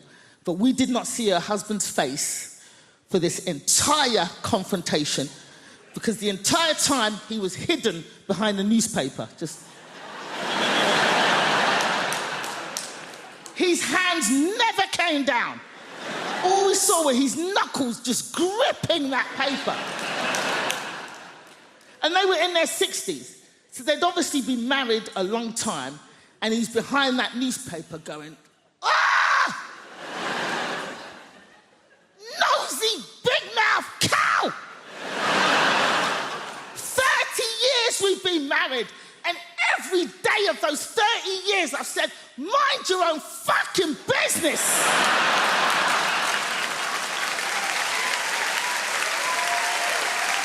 Shit! And now we're both gonna get beaten up by these two black boys.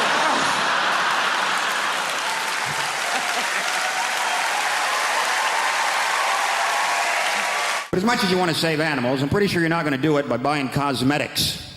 Pretty sure you can't walk into the body shop and buy some burdock root peppermint oil foot scrub and some little badger somewhere in Scotland is going to go, wow, I feel a whole lot better about my life right now. Somebody's buying that burdock root peppermint oil foot scrub. I don't see the point in testing cosmetics on rabbits anyway, because they're already cute. Slather some lip gloss and eyeliner all over them. Now they're all gussied up like some $3 whore. There's no dignity in that for a rabbit whatsoever. You want to test out cosmetics? Test them out on big game, because they stink. Get up under a hippopotamus there and get some roll-on deodorant under his armpit. See how fresh and self-assured he stays all day, huh? Little lip gloss on a beaver. Real beaver. Stay with me, fella. Real beaver. Right? Dam-building, log-eating beaver. If he's charged through 60 logs and he's still wearing that lip gloss, that's some damn good lip gloss right there, ladies and gentlemen. You know this whole thing about, you ever meet someone famous and you tell your friends, and then they say, well, what was he like? Because all they really want to hear is that he was a prick.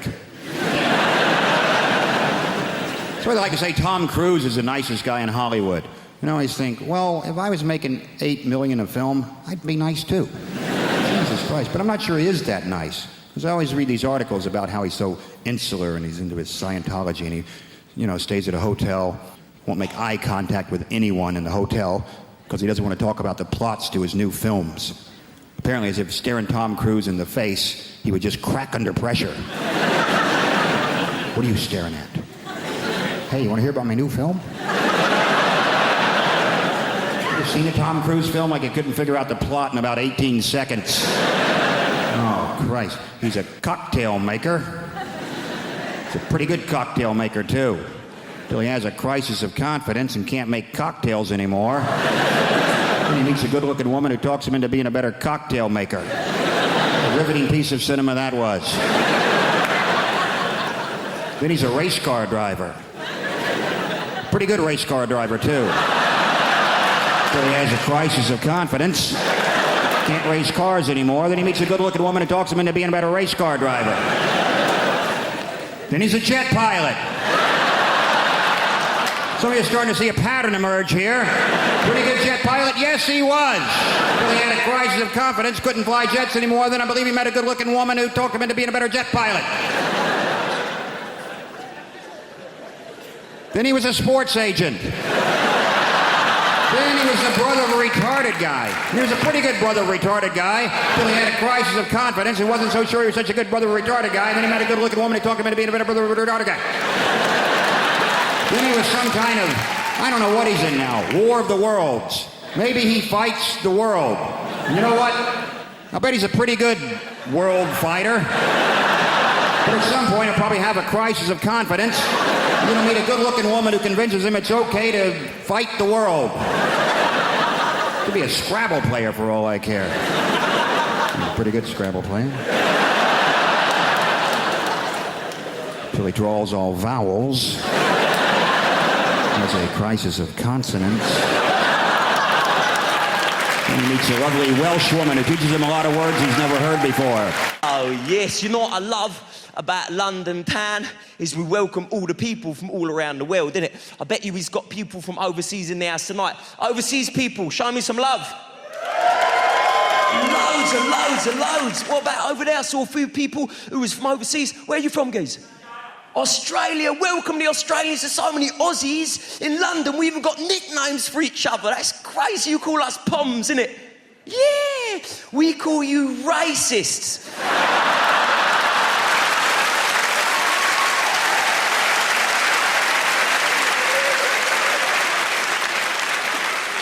Welcome, you legend, my man. Do you miss it out there, all the beaches and the barbecues and all that? Yeah, probably about time you pissed off home, innit?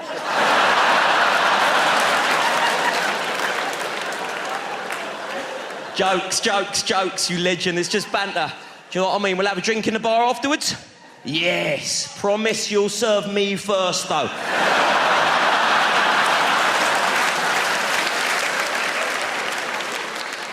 Welcome to you. Isn't this nice? All the different foreign people. Who else has we got in the house? Yeah, legend over there. You're proud of where you're from. Where you from? Wales. You idiot.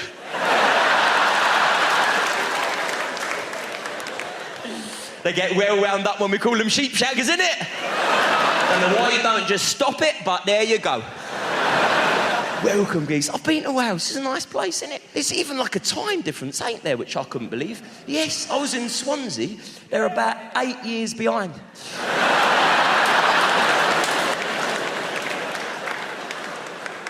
Welcome to Wales, man. Who else has we got in? And it's nice. What's that, you legend? Kenya! Kenya? Oh, welcome, you legend. I got African relatives of mine and I feel like there's a bond there. I never knew I had African relatives until I got an email out of the blue about 2 weeks ago.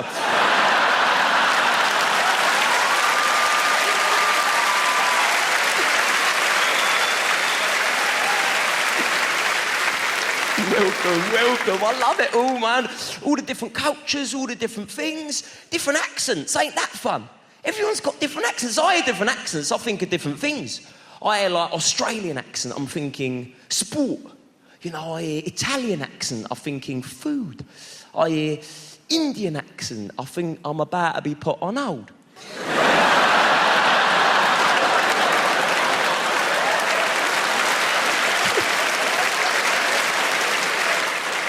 Welcome all of yous, man. Welcome all of yous. Because that's the thing about London, we do welcome ya. You know, come along, have a giggle.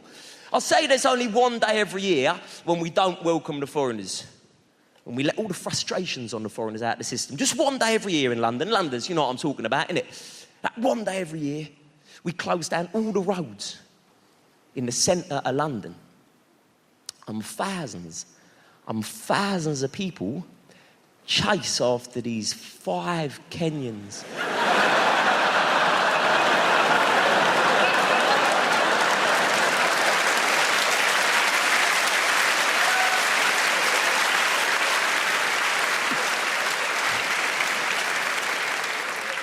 And a load of people in wheelchairs. It's not nice. A lot of people feel bad about flying. I'm no different. And the thing is, I enjoy it. I enjoy flying. I love all the pomp and the faff at the airport. I quite enjoy the pat-down. I like it.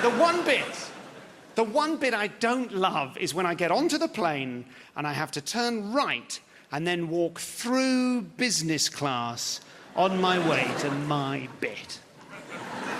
Because I lead a very lucky and privileged life, and this is really the only time in my life when I'm surrounded by people who think they're better than me and who can back it up.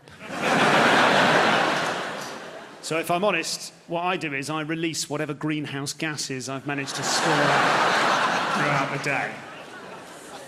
Not very proud of that.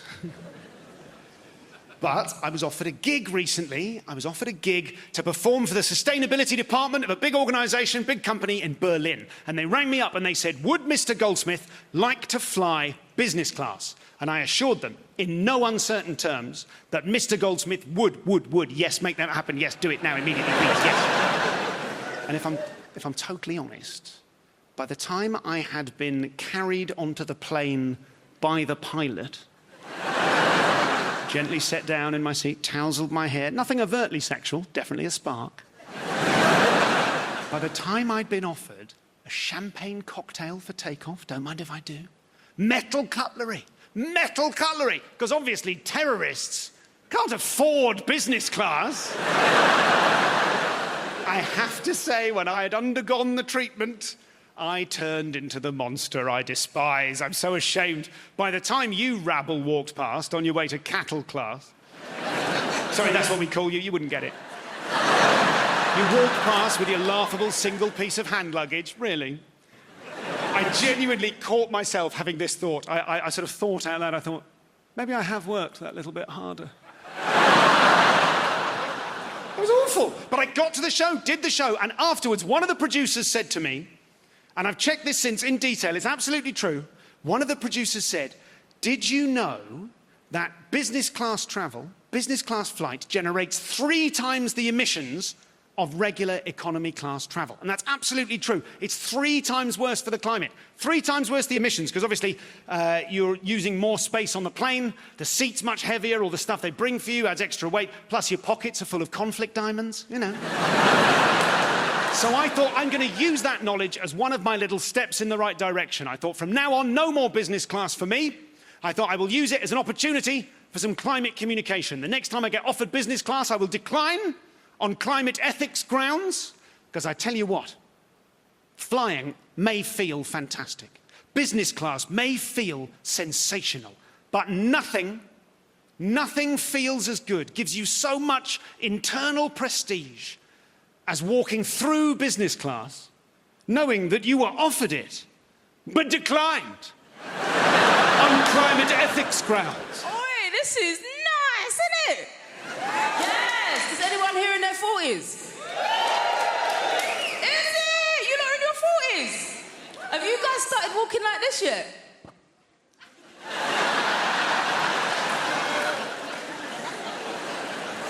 It happens like clockwork, you know?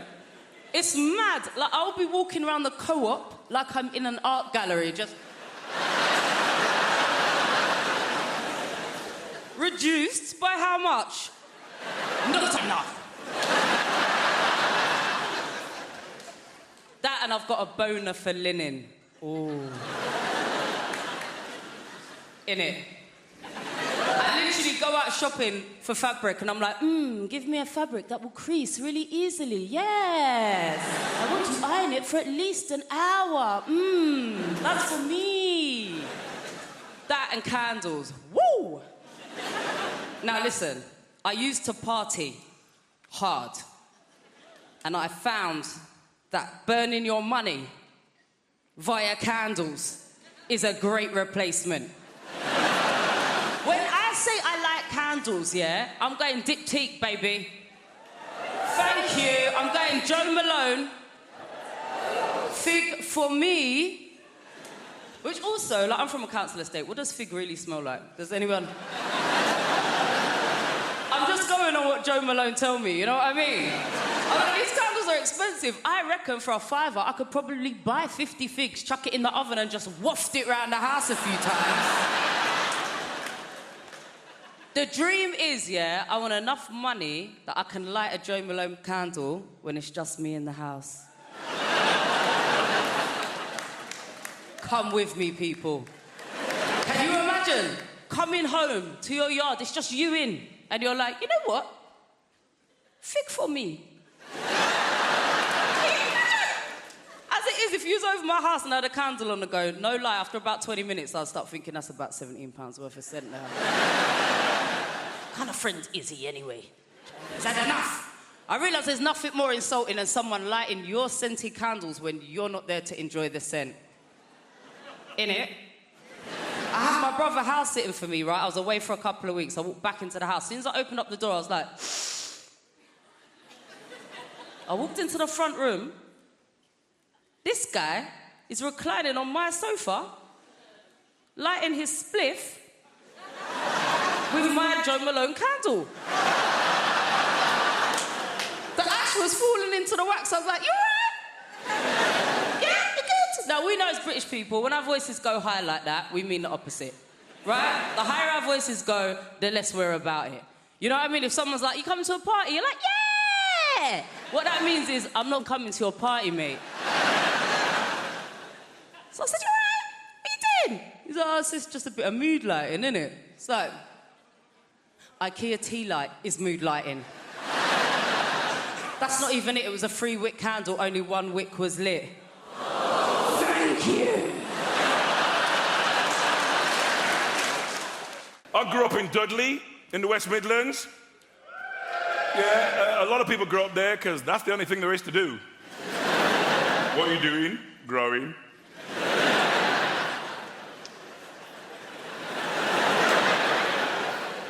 In the 50s, my parents emigrated from Jamaica to Dudley. Yeah, Nancy, I'm going to say that again just for you. They emigrated from Jamaica to Dudley. Why? What was my dad thinking? Bloody blue sky all the time. I want hail and sleet and snow. All this joyous reggae music. Where can a man get some Des O'Connor? We need pack your bags, we're going to Dudley. They made me go to church every Sunday. The Pentecostal Church of God in Prophecy. See, that's a black name. White churches are always called things like St. Thomas's. We're all outside going, St. Thomas's what? St. Thomas's Epiphany of the Shining Light of God in Christ in West Bromwich? Now, that's a name. You arrived late for church. Sorry I'm late, I was reading the sign. It's as good as Stephen King. I went to Blue Coat Secondary Modern School in Dudley. A lot of bullying there. I mean, you know, back in the day, it was different as well. You get punched in the face, you keep it to yourself. Nowadays, you go straight to the head teacher. Peter Wilkins has been punching me every day since the start of term. I'm not going to teach him anymore. I've got a daughter, 17. She's got a pet name for me. Taxi. Yeah, because the only time I see her is in the car, and even then she gets in the back. I'm like, how was school? She's like, you're not one of those cabbies who's going to talk all the time, are you? Her childhood's different from mine. I mean, you know, when I was a kid, it felt like everybody in Dudley had permission to beat me. It wasn't just my mum. You know, I'd be mucking about in the street, suddenly, bam! Mrs. Fearon from number 14 slapped me around the face. Then she'd drag me to my house and tell my mum, Mrs. Henry, I saw Len misbehaving in the street, so I beat him for you. Do you know what my mother said to this woman? Thank you very much. I have 6 other children, help yourself anytime. We made a documentary in Dudley about my mum last year. My brother Paul said this on camera, no word of a lie. Lynn, when mum used to beat you, we used to think it was really funny. Bastards! Where's the solidarity in that? I'm getting my arse tore up, they're eating popcorn, they've pulled up chairs. Oh, it's not as funny as last week. Mom, work the ribs now, work the ribs. Mom, Harley Shuffle, remember? Harley, Boombaye. Mom, like Popeye, remember? Fabida, fabida, fabida, fabida, fabida. When Mom used to beat me, she always said the same thing. I'm not doing this for me, it's for your own good. But parents are insane. I'm not doing this for me, it's for your own good. All the white people, what kind of parenting is that? Lamar's like, yeah, me too. Oh, man. You know what I'd like to see on television? Jamaican Super Nanny. Beat him if it's been bad, beat him if it's been good. Beating to show how much you love him? Beating till your arms hurt so much, you have to beat it for making your arms hurt so much. She wouldn't mess about, would she? All right, no. This is what I call the naughty cheer. What's that for? You pick it up and you beat him with it. I'm not doing this for me, it's for your horn rotting good. I'm married to a comedian. Did you know John Richardson? Oh, yeah. You know he is. Do you know, because I'm going on tour, my management company, they took a Facebook advert out and someone said, don't read the comments. So I did. There was just one that bothered me, and this guy had put, without trying to be too crude, how many has she had to get the career she's got? I mean, the answer's one, but...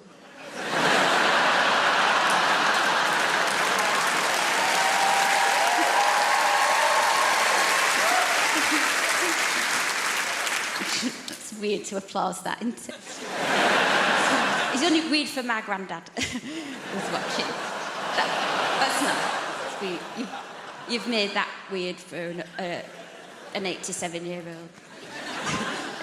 Anyway, but the thing, because I don't know if you've noticed, but I've started to do a bit of telly now, and I'm in this weird stage where I'm getting recognised, but I'm not used to it yet. And I walked in a pub last night, and there was a woman staring at me, and I thought, what are you fucking looking at? And then I realised, oh, it's me. I did, you know Michael McIntyre's The Wheel? Have you seen it? The game show? I lost someone £98,000.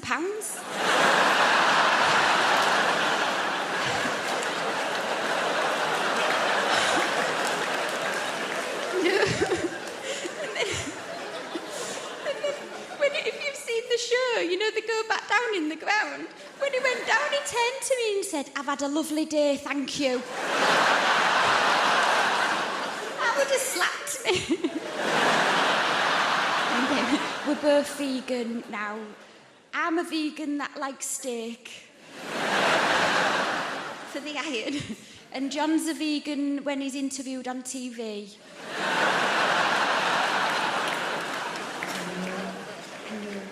It's a weird life for him, though, you know. I've seen it through his eyes. The situations we're getting... Because he's been on TV 10 years. We went and did this gig, you know, in a school. And then we parked up, and he turned to me and he said, I've got to go. And I was like, oh, all right then, just wait till you get in. He was like, I've got to go now. And he didn't let me get out. He got on the back seat, and luckily we had a bucket because we've been to Seaside. We've got blacked out windows. And I got out, and there was two of his fans waiting for him. And they said, we've come all the way from Rotherham to see John. They said, where is he? I said, he's shitting in a bucket in the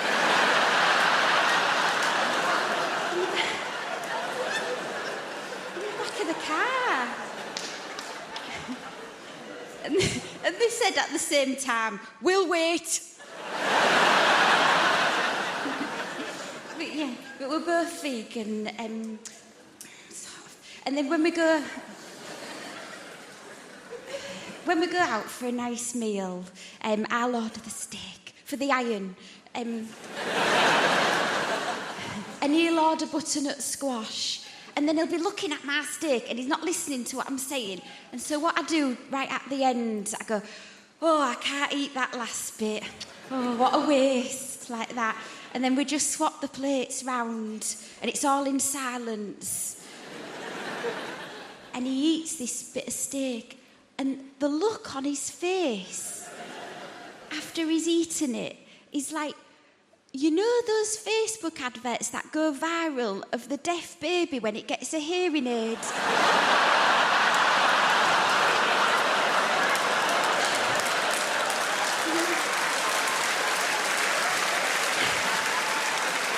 And here's its mother talk.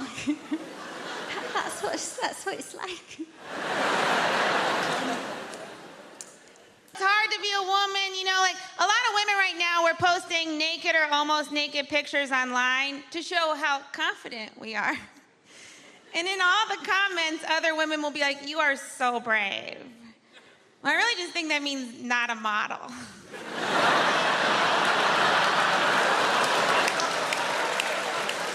Also, it's not brave. There's no soldier looking down at that picture being like, oh, what a brave lady.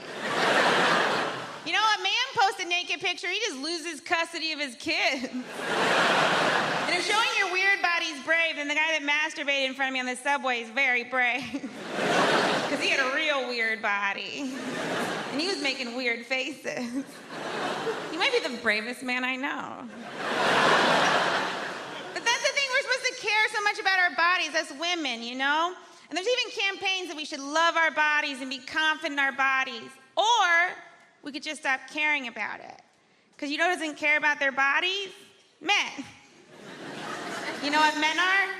Successful. Men are presidents, men are CEOs. You've never heard a CEO go, I want to get profits up and keep costs down and love me for me. 3 p.m. we're going to have a meeting about how I can accept the fact that I have my mother's thighs. You know who should care about their bodies? Men. You have weird bodies, men. You're gross. Your balls are gross. I've never seen a guy be like, oh, I can't wait to get his pants off and see that weird bag of stuff between his legs. What is it? It's like when you go to a haunted house and you stick your hand in a jar, you're like, please be grapes. Balls seem like a real god whoopsie. It's like when you're putting together furniture and you got a couple leftover screws and you're like, well, those were supposed to go somewhere. I guess I'll hang them from a satchel. Even the name sounds like a mistake. What are you gonna call him? Scrotum. Okay. This is how you knew God didn't care about balls at all. Everything else important, he covered in bone. Balls, he was like, let them fly. You are so lucky we get our faces near them. If a woman puts your balls in her mouth, you should pay her a lot of money. And not in like a prostitute way, and like a, I don't know how else to say thank you. This is a very nice thing you just did to me. And you didn't get any pleasure out of it. There's not a single woman that's like, that's what does it for me. You were more of a saint than Mother Teresa for that. There's no way she ever did it. I get one wrinkle, my career is over. I had to put paint on my face just to leave my home. And you guys get to walk around those wrinkly, dangly bags of crap. You should have to put makeup on them. Or at the very least, googly eyes. I don't know if it'd be better or worse, it'd be fun. He's happy, he's sad. He lost his boner. And I don't know how we ever let you guys get away with calling our boobs saggy. Your balls are saggy. You should wear a bra. And you make it fancy.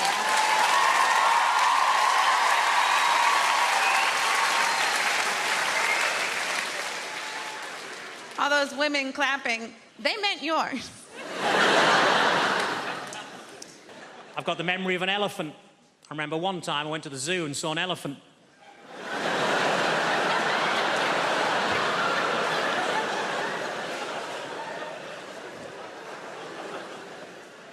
I was disappointed to find that Dunkirk wasn't actually a biography of William Shatner.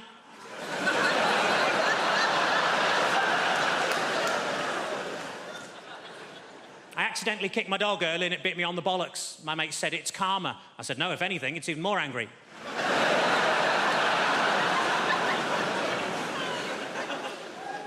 I tell you what always catches my eye, short people with umbrellas.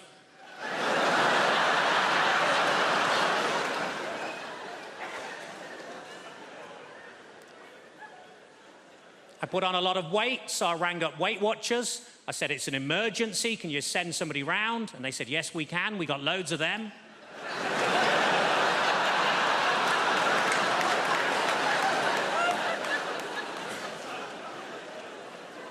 I was actually thrown out of Weight Watchers for making sarcastic comments at the weekly weigh-in.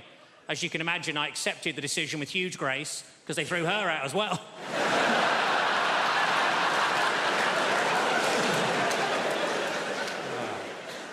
I was watching TV, the announcer said there's a documentary about the clitoris on the red button, but I couldn't find it.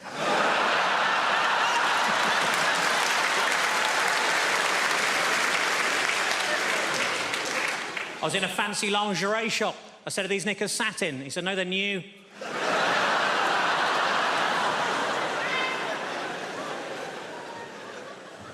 I didn't know what to get my little niece for Christmas, so I asked my sister what she's into. Apparently, at the moment, she's mad about frozen stuff, so I got her some oven chips and peas. It's been a tough week. I got myself a memory foam mattress, and now it's trying to blackmail me.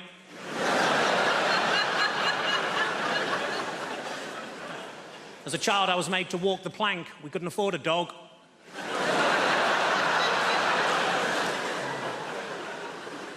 I went on a positive thinking course. It was shit. You would be. And it was half empty. The area in a Nando's between the front and back door is called the peri-perineum.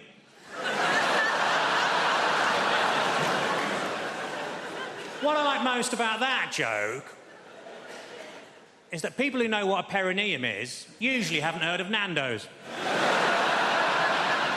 Ironically, there's only a very small overlap between the two. The doctor told me to lose some weight. I said, how? He said, don't eat anything fatty. I said, what, pies, chips, that sort of thing? He said, no, just don't eat anything fatty.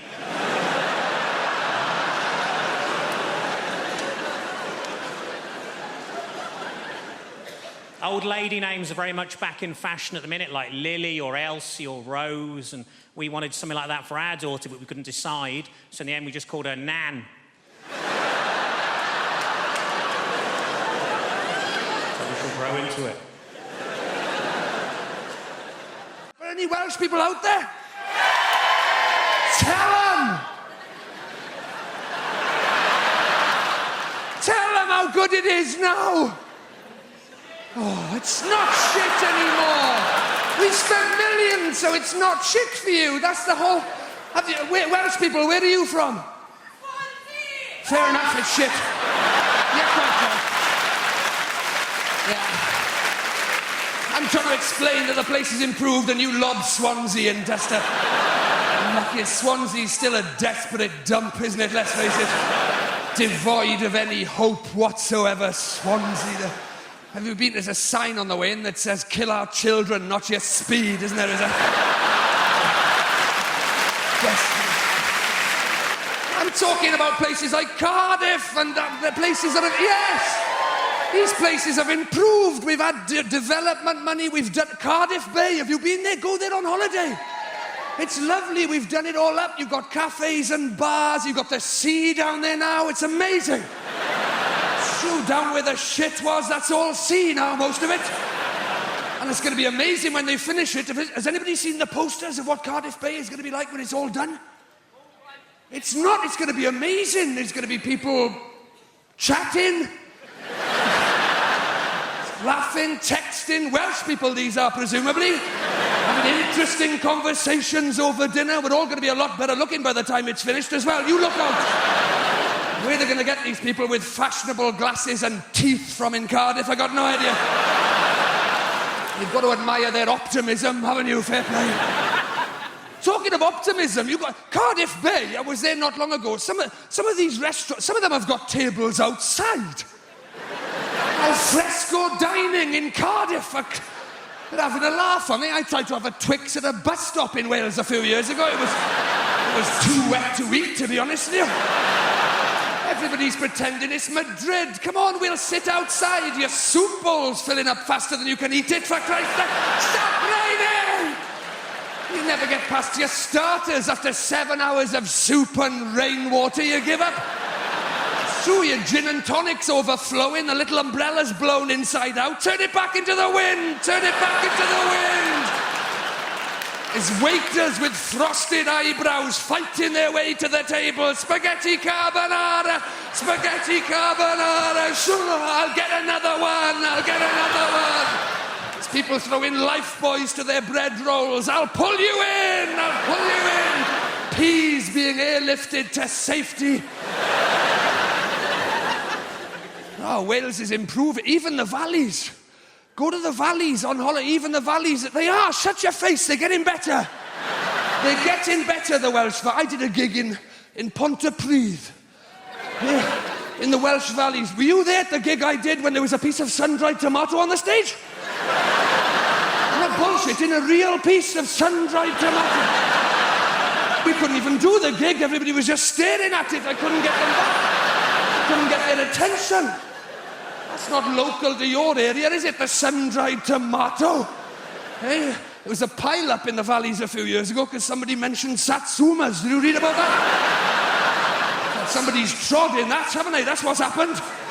Do you live here now, madam? Do you live here? Are you from the valleys? My boyfriend is from the valleys. Your boyfriend? It was probably him that trod in the sun-dried tomato and dragged it all the way back. That's what he probably stepped in the sun-dried tomato in London and took it all the way back to the... He must have been shitting himself on the way back. They'll kill you for that in Pontypridd, won't they? Get it off me! They're going to kill me! They're going to kill me! Ditch the shoe! Ditch the shoe! I can't wait to get old. I'm looking forward to getting old. Old people can do what they like. You see any old person, they do what they like.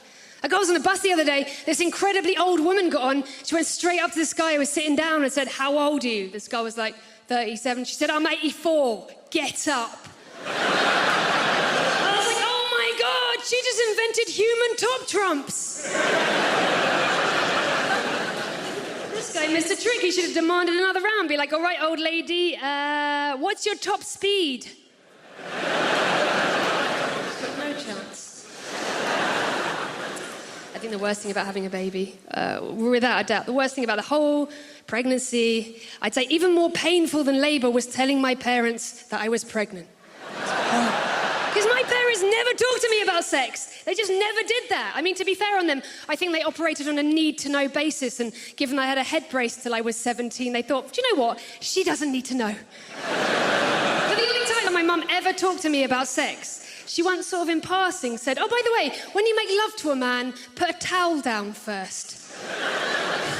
That's it. Both practical and disturbing. Put a towel down first. That's what she'd say. Put a towel down first. I thought, it's given me a pathological fear of sun loungers ever since. And my parents' towel collection. But I swear, I knew nothing about sex as a teenager. I think the closest I came to having sex at that time was when I was doing lengths in the local pool and a man accidentally butterflied over me. I mean, I lost my virginity so late in the end that when it finally happened, I wasn't so much deflowered as dead-headed. But I wish I was sexually confident. Like in my 20s. Love to be like that. Love to be a player. You know what I'm talking about? We all know people like this, people who are going to go like, "I'm going to go out tonight and I'm going to get laid." I would love to be like that. I'd love to be the sort of person who could just walk into any nightclub with my towel.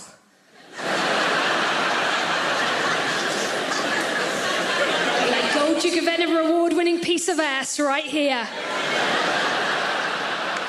Strippers. It's another person. Weirdly, I kind of admire strippers. I would love to be like a stripper. I would love to just be able to stand on stage and own it. Like, know I was sexy. That would be awesome. You know? I would be the world's worst lap dancer. I could not sit on a man's knee and not want to make giddy-up noises.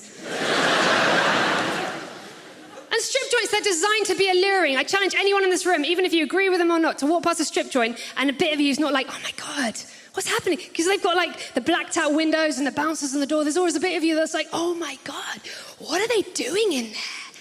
And it's exactly the same feeling as when I was a kid and I used to walk past the school staff room. People walk past you and be like, "Oh man, what is happening in there?" I mean, it turns out both are full of adults whose lives didn't work out as planned. The thing I find the weirdest about strip joints, if you've ever been to one, everywhere you go, all these big signs, "Do not touch the women! Please do not touch the ladies!" The strippers always say, the fact that the men can't touch us, that's what makes our job really empowering. And I always think, well, that's not really empowering, is it? Because that's the same rule in every other workplace in the country.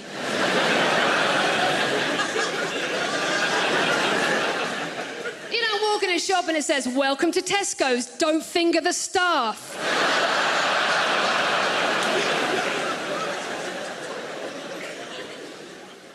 But I think women should just let it out. It's a big day in a girl's life when she can freely let rip in front of her bloke. It is. I think think women should be having I farted in front of my boyfriend for the first time parties. I do. I think they should be ringing up their mums, just going, Mum, I've got something to tell you. Oh, darling, what is it? What is it? What is it? What is it? I just did a fart in front of Tom. Oh, darling, that's wonderful news, wonderful news. And what did he say? He didn't say anything. He just laughed and farted back. My little girl's all grown up. Meanwhile, Dad will be in the background just going, women are farting far too early in front of their boyfriends these days. It was 18 months before your mother even trumped in my direction. 6 months before she'd take a dump in the house when I was around. Yes. And also, I'll tell you something else we pretend as well. We keep the lady garden quite tidy, us girls, don't we, in the early stages? We will do little tricks with it. Look, it's the strip, it's the Brazilian. Oh, look, I put a hat on it, it's the Mexican. Like we do. We do all that in the early stages, and then after about a year, it looks like the back of the wardrobe that leads to Narnia. Well, if he wants it, he's going to have to work for it.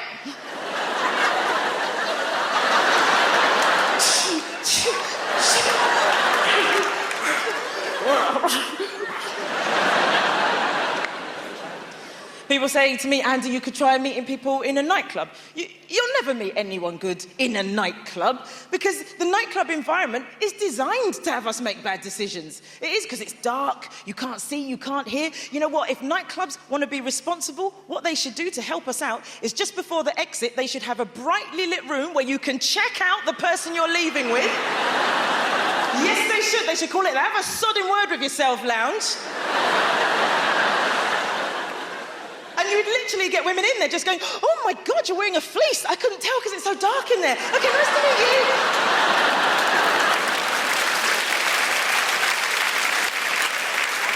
But listen, if you meet somebody online, what I'm going to say is there's some safety things to take into consideration. Now, I met somebody through Twitter, just the once. I'll never do it again.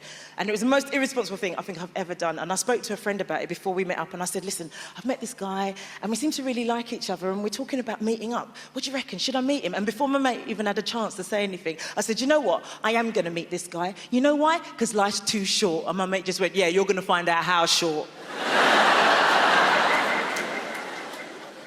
And my mum says, she says, look, if you go on these dates, make sure you meet in a public place, okay? And I'm just going to add something to that. Public place, brill.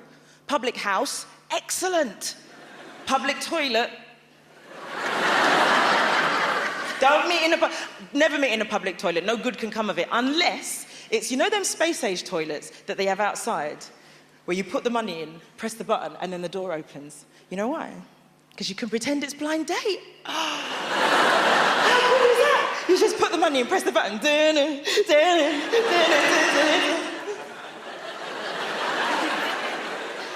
if you don't like it, just press the button really quickly.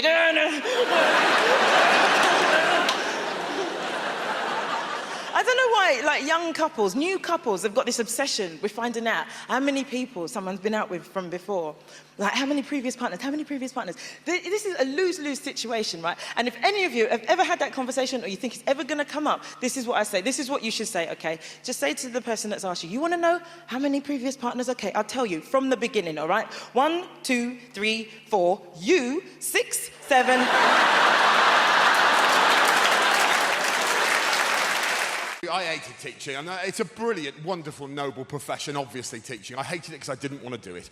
The only thing that got me through those years were children, because some of you parents will know children are wonderful and weird. I used to teach a class in North London. You'll think I'm exaggerating this. I'm not. This is just one class I'm talking about. They were the strangest group of human beings I have ever seen assembled in one place, right? They were the strangest group of human beings ever in one. I include all of the series of Big Brother in that. Right, I'll talk you through some of them. There was a child called Marwood in that class, which isn't a real name, let's be honest. He was absolutely on a different planet to the rest of us. I'll prove it. I once said to him, Marwood, what are you going to do when you leave school? Straight away, he said, well, I'm going to be one of two things, sir. I'm going to be a gynecologist or a train driver. I said, they're rather contrasting professions, Marwood. This is only funny if you believe me, he wasn't trying to be funny at this point. He went, yeah, they are, aren't they, sir? I suppose at the end of the day, I just like tunnels. Fortunately, there was a child in that class that made up for all of them. Her name was Karen Powell. She was my favourite student of all time. She was 11 years of age, this big, and had two fascinating characteristics. Number one, her internal compass was buggered, right? So she was 10 minutes late to every single lesson, and the school wasn't that big. 10 minutes late. The second was, even though she was 11, she spoke, for reasons best known to our creator, like a repressed 1940s housewife. And you think I'm exaggerating this? I am not exaggerating it. She would come into my class like this. Hello, sir, how are you today? I say, I'm fine, thanks, Karen. How are you? She goes, yes, I'm very well, thanks. I say, I'm very much looking forward to today's improvisation.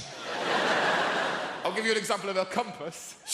She came to see me after a lesson. This is all verbatim quote. She went, excuse me, sir, can I have a word with you, please? And of course you can, Karen. What's the problem? She goes, I just wanted to say that I thought my performance in your lesson today was a little below par. I said, really? I thought you were great. No, I thought my use of characterization was paper thin. Thought the way I moved around the space was appalling. And my group work was something to be condemned, and I would like to offer you my most humble of apologies. I said, you listen to me, Karen Powell. You never need to apologise to me. You are my favourite pupil because you make me laugh my head off. Now go outside and enjoy your lunchtime. You've deserved it. She said, you know what? I think I will. I turned round at that point to do a little bit of admin, ladies and gentlemen. Karen was then faced with a choice. She could leave my room via the only exit, or she could go into my costume cupboard. I don't know what happened, but for safety, I'll tell you this. I locked my costume cupboard before I went for my lunch. Then I went away for a whole hour. When I came back, I opened the cupboard, and I swear to you, that child was standing with her back to me in a scene from the Diddy Man remake of the Blair Witch Project, just doing this. And I went, Karen? She went, hello, sir. I said, have you been in there for a whole hour? She said, I'm rather afraid I have. I said, oh my God, I am so sorry. She said, don't you apologise to me. I've only got myself to blame. I'll see you later.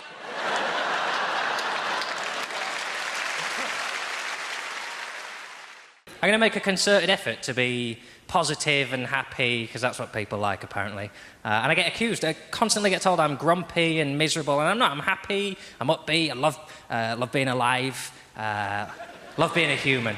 Being a human's unbelievable, isn't it? If you're a human, you really have nothing to moan about. I realised this year that being a human is the best on the planet. I was on a plane eating a chicken sandwich. That's not it. It's pretty good, though. I thought, I am eating a bird whilst I am flying. Unbelievable! I, a flightless land mammal, am consuming a bird in mid-air. Never mind the fact I just ordered a gin and tonic in a cloud. And it's because I think being a human is so easy that that's why I get annoyed with people, because people don't seem to try as hard as I would like them to about life. And I am a perfectionist. Give us a cheer if you're a perfectionist. Fair few of you. The rest of you are annoying. You say it now, because you go around and you make mistakes and you drop things and you laugh about it because you think it's part of life's rich tapestry. It isn't. You should be trying harder. I like a massive perfectionist to the point that every mistake in my life counts the same. So, in my world, dropping a spoon is the same as running someone over.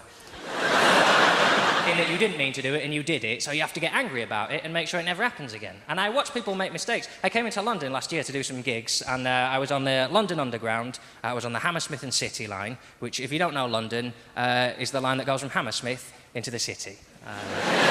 Cockneys really don't piss around when they're naming their things. Oh, a bit of a tube line, Gary. It goes from Hammersmith to the city. Oh, yeah? What you going to call it? Don't muck about, Gary. Don't muck about.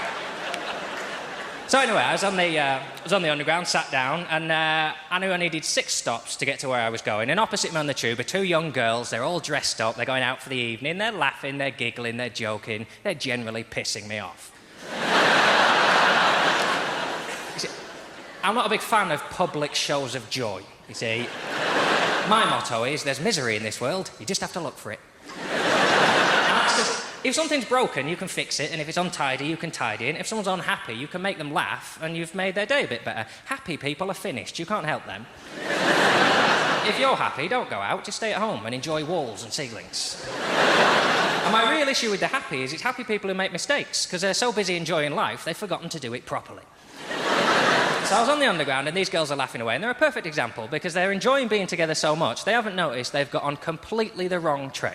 Right? So we're hurtling off in this direction, and they should actually be going in this direction. Right? And about 5 minutes in, one of the girls cottoned on, and she tapped her mate on the leg, and she went...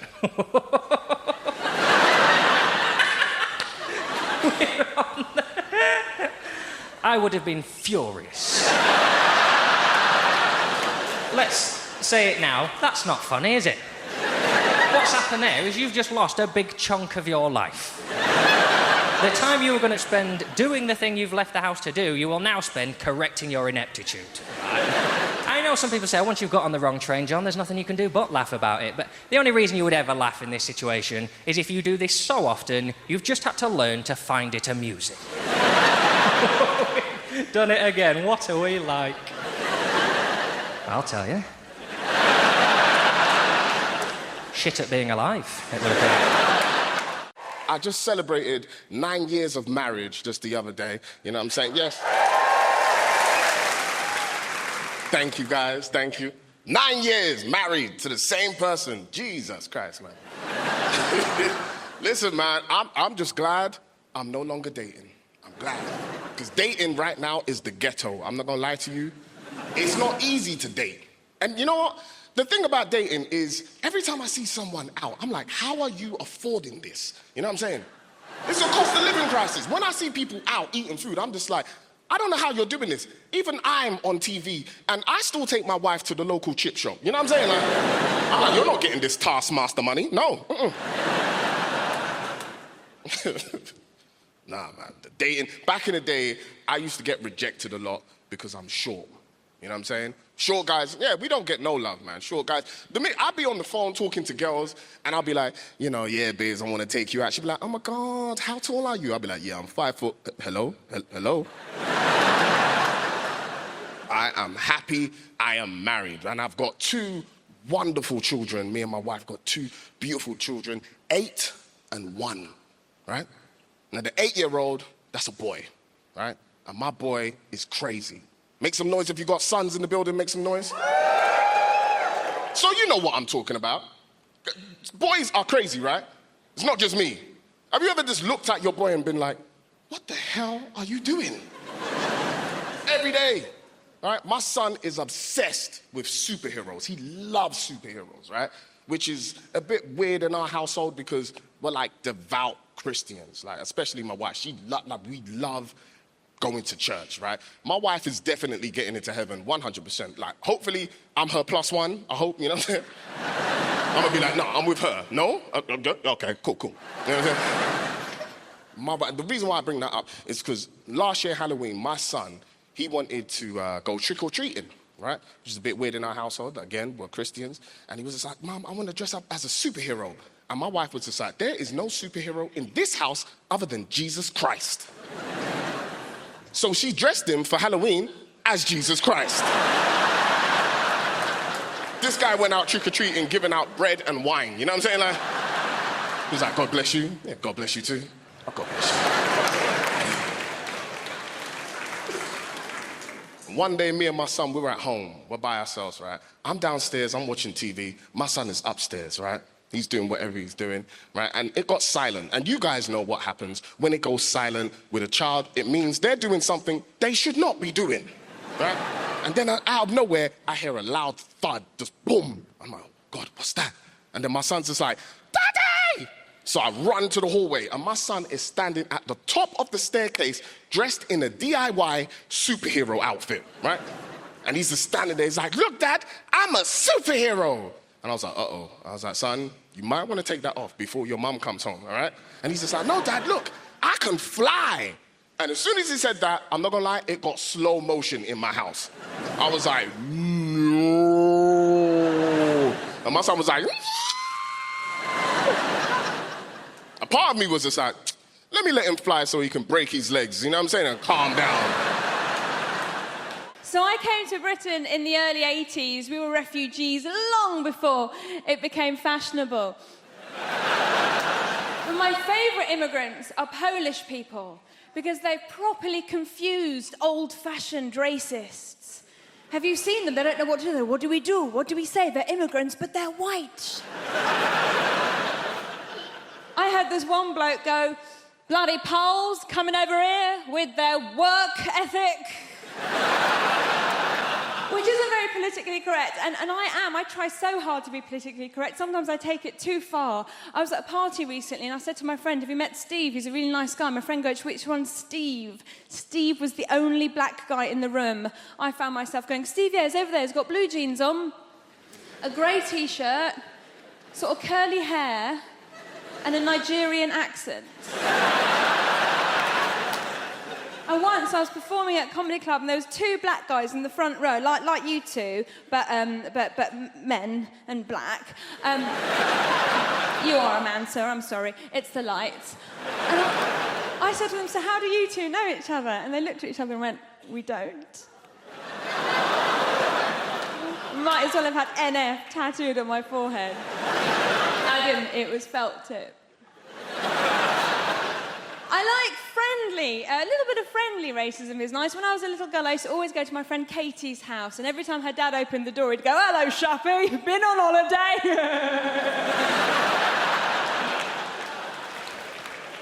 So, I have a little boy, I have a baby boy, I'm a mum, and I'm looking at you, some of you are so young, I could be your mummy if I lived somewhere rural. Like a lot of women, I got to my 30s and I thought, I've got to have a baby now. Why, my mum's still young enough to look after it for me. And I went to all the antenatal classes, and this woman came up to me, one of the other mums goes, oh, how are you planning on losing your baby weight? And I was like, well, I was just thinking of having the child. And she was like, oh, I'm going to be a yummy mummy. I'm going to lose all my yummy mummy. That's just like a middle-class way of saying MILF. I was so happy when I found out that I was pregnant. And we had a scan and we knew that it was a boy. And people said to me, why did you find out the sex of your baby? Didn't you want a surprise? Well, it's going to be a boy or a girl, do you know what I mean? The only surprise would have been if it was a puppy. And there are no puppies in my family. There's one goat, it's not a blood relation. Thank goodness I have a child now. It was no fun being a broody Iranian woman. Every time I said to people, my body clock's ticking, they'd hit the ground.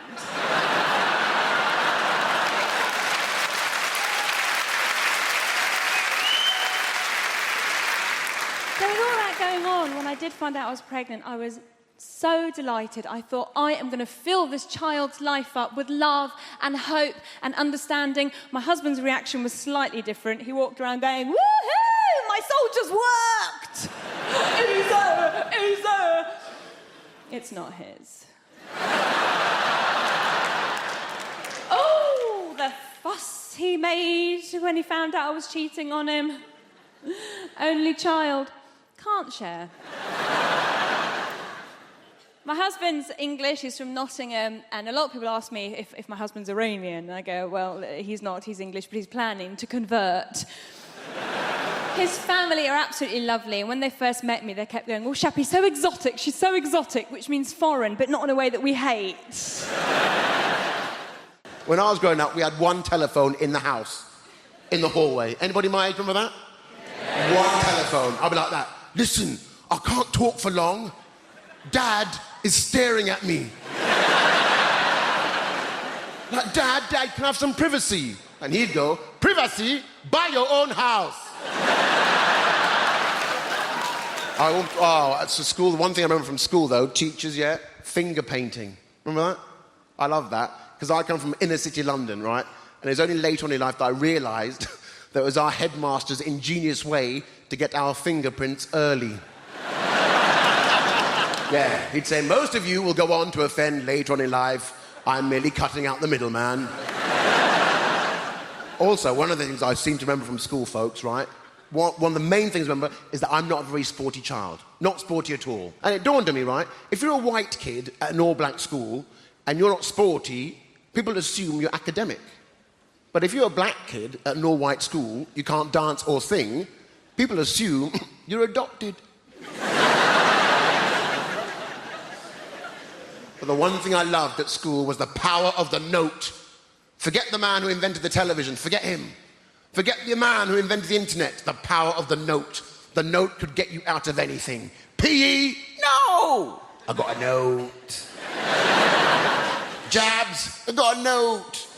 If only the note could follow you later on in life. Can you imagine me in the military, in a Chinook helicopter over Afghanistan? Private Amos, jump! I can't, I got a note. Mom says, don't jump, not in these shoes. You get me? And the leader of the free world, Barack Obama, wow, look at that. If Barack Obama was a kid at my primary school and said to my careers advisor, I want to be the president, the careers advisor would have gone, well, Obama, obviously a temporary careers advisor, I can definitely see you on the campaign bus, driving it. Also, folks, I want to be a bit honest as well with you tonight. I'm very much into same-sex relationships because I think it's very important that you're both into the same kind of sex. Otherwise, it can create friction.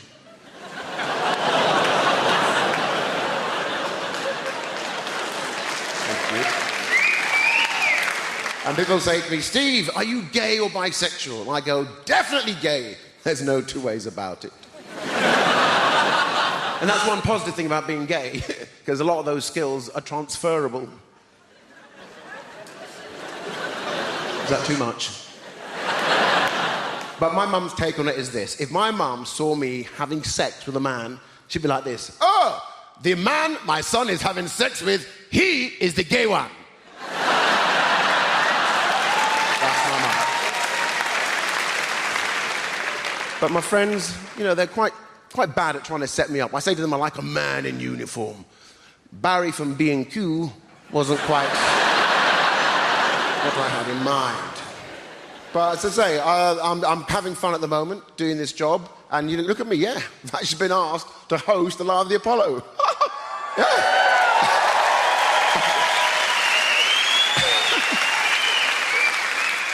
And Lenny Henry isn't dead. No. He's just locked in a room at the Premier Inn.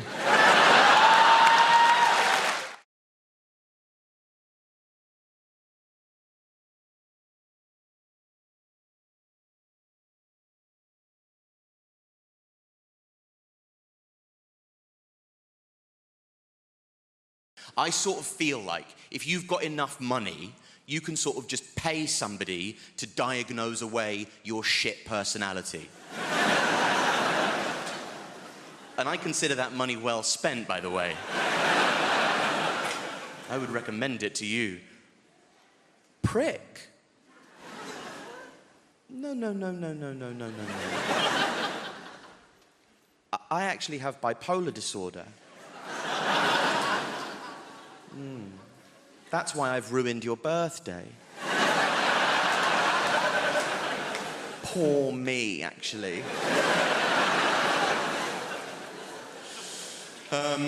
Now I always thought there was a system. Like, adult ADHD has changed everything for me. I didn't realize that was a thing. I thought it was a childhood thing, but now there's adult ADHD, which has confused the whole process for me. I thought the process was that if you had a child who was shit, you would say that they had ADHD. And if that child who is shit grows up to be a shit adult, you would say that they had bipolar disorder.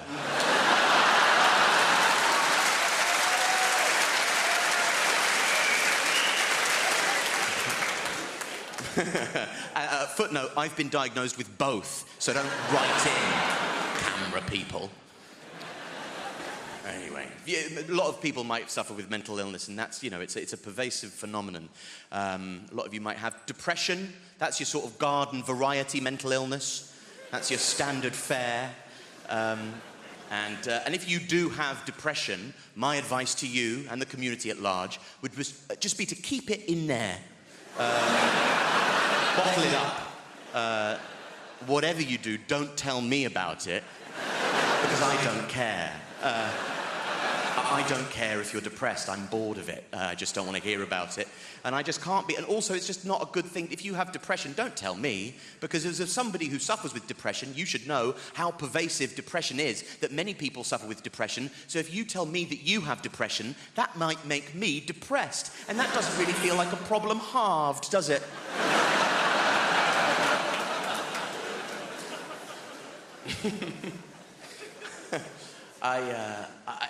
It doesn't. It's not, I just don't tell me about it, you know? Depression is an economy based on resource scarcity. And what we've done now is we've flooded the market with depression, and it's lost all of its value, and I don't care if you're depressed.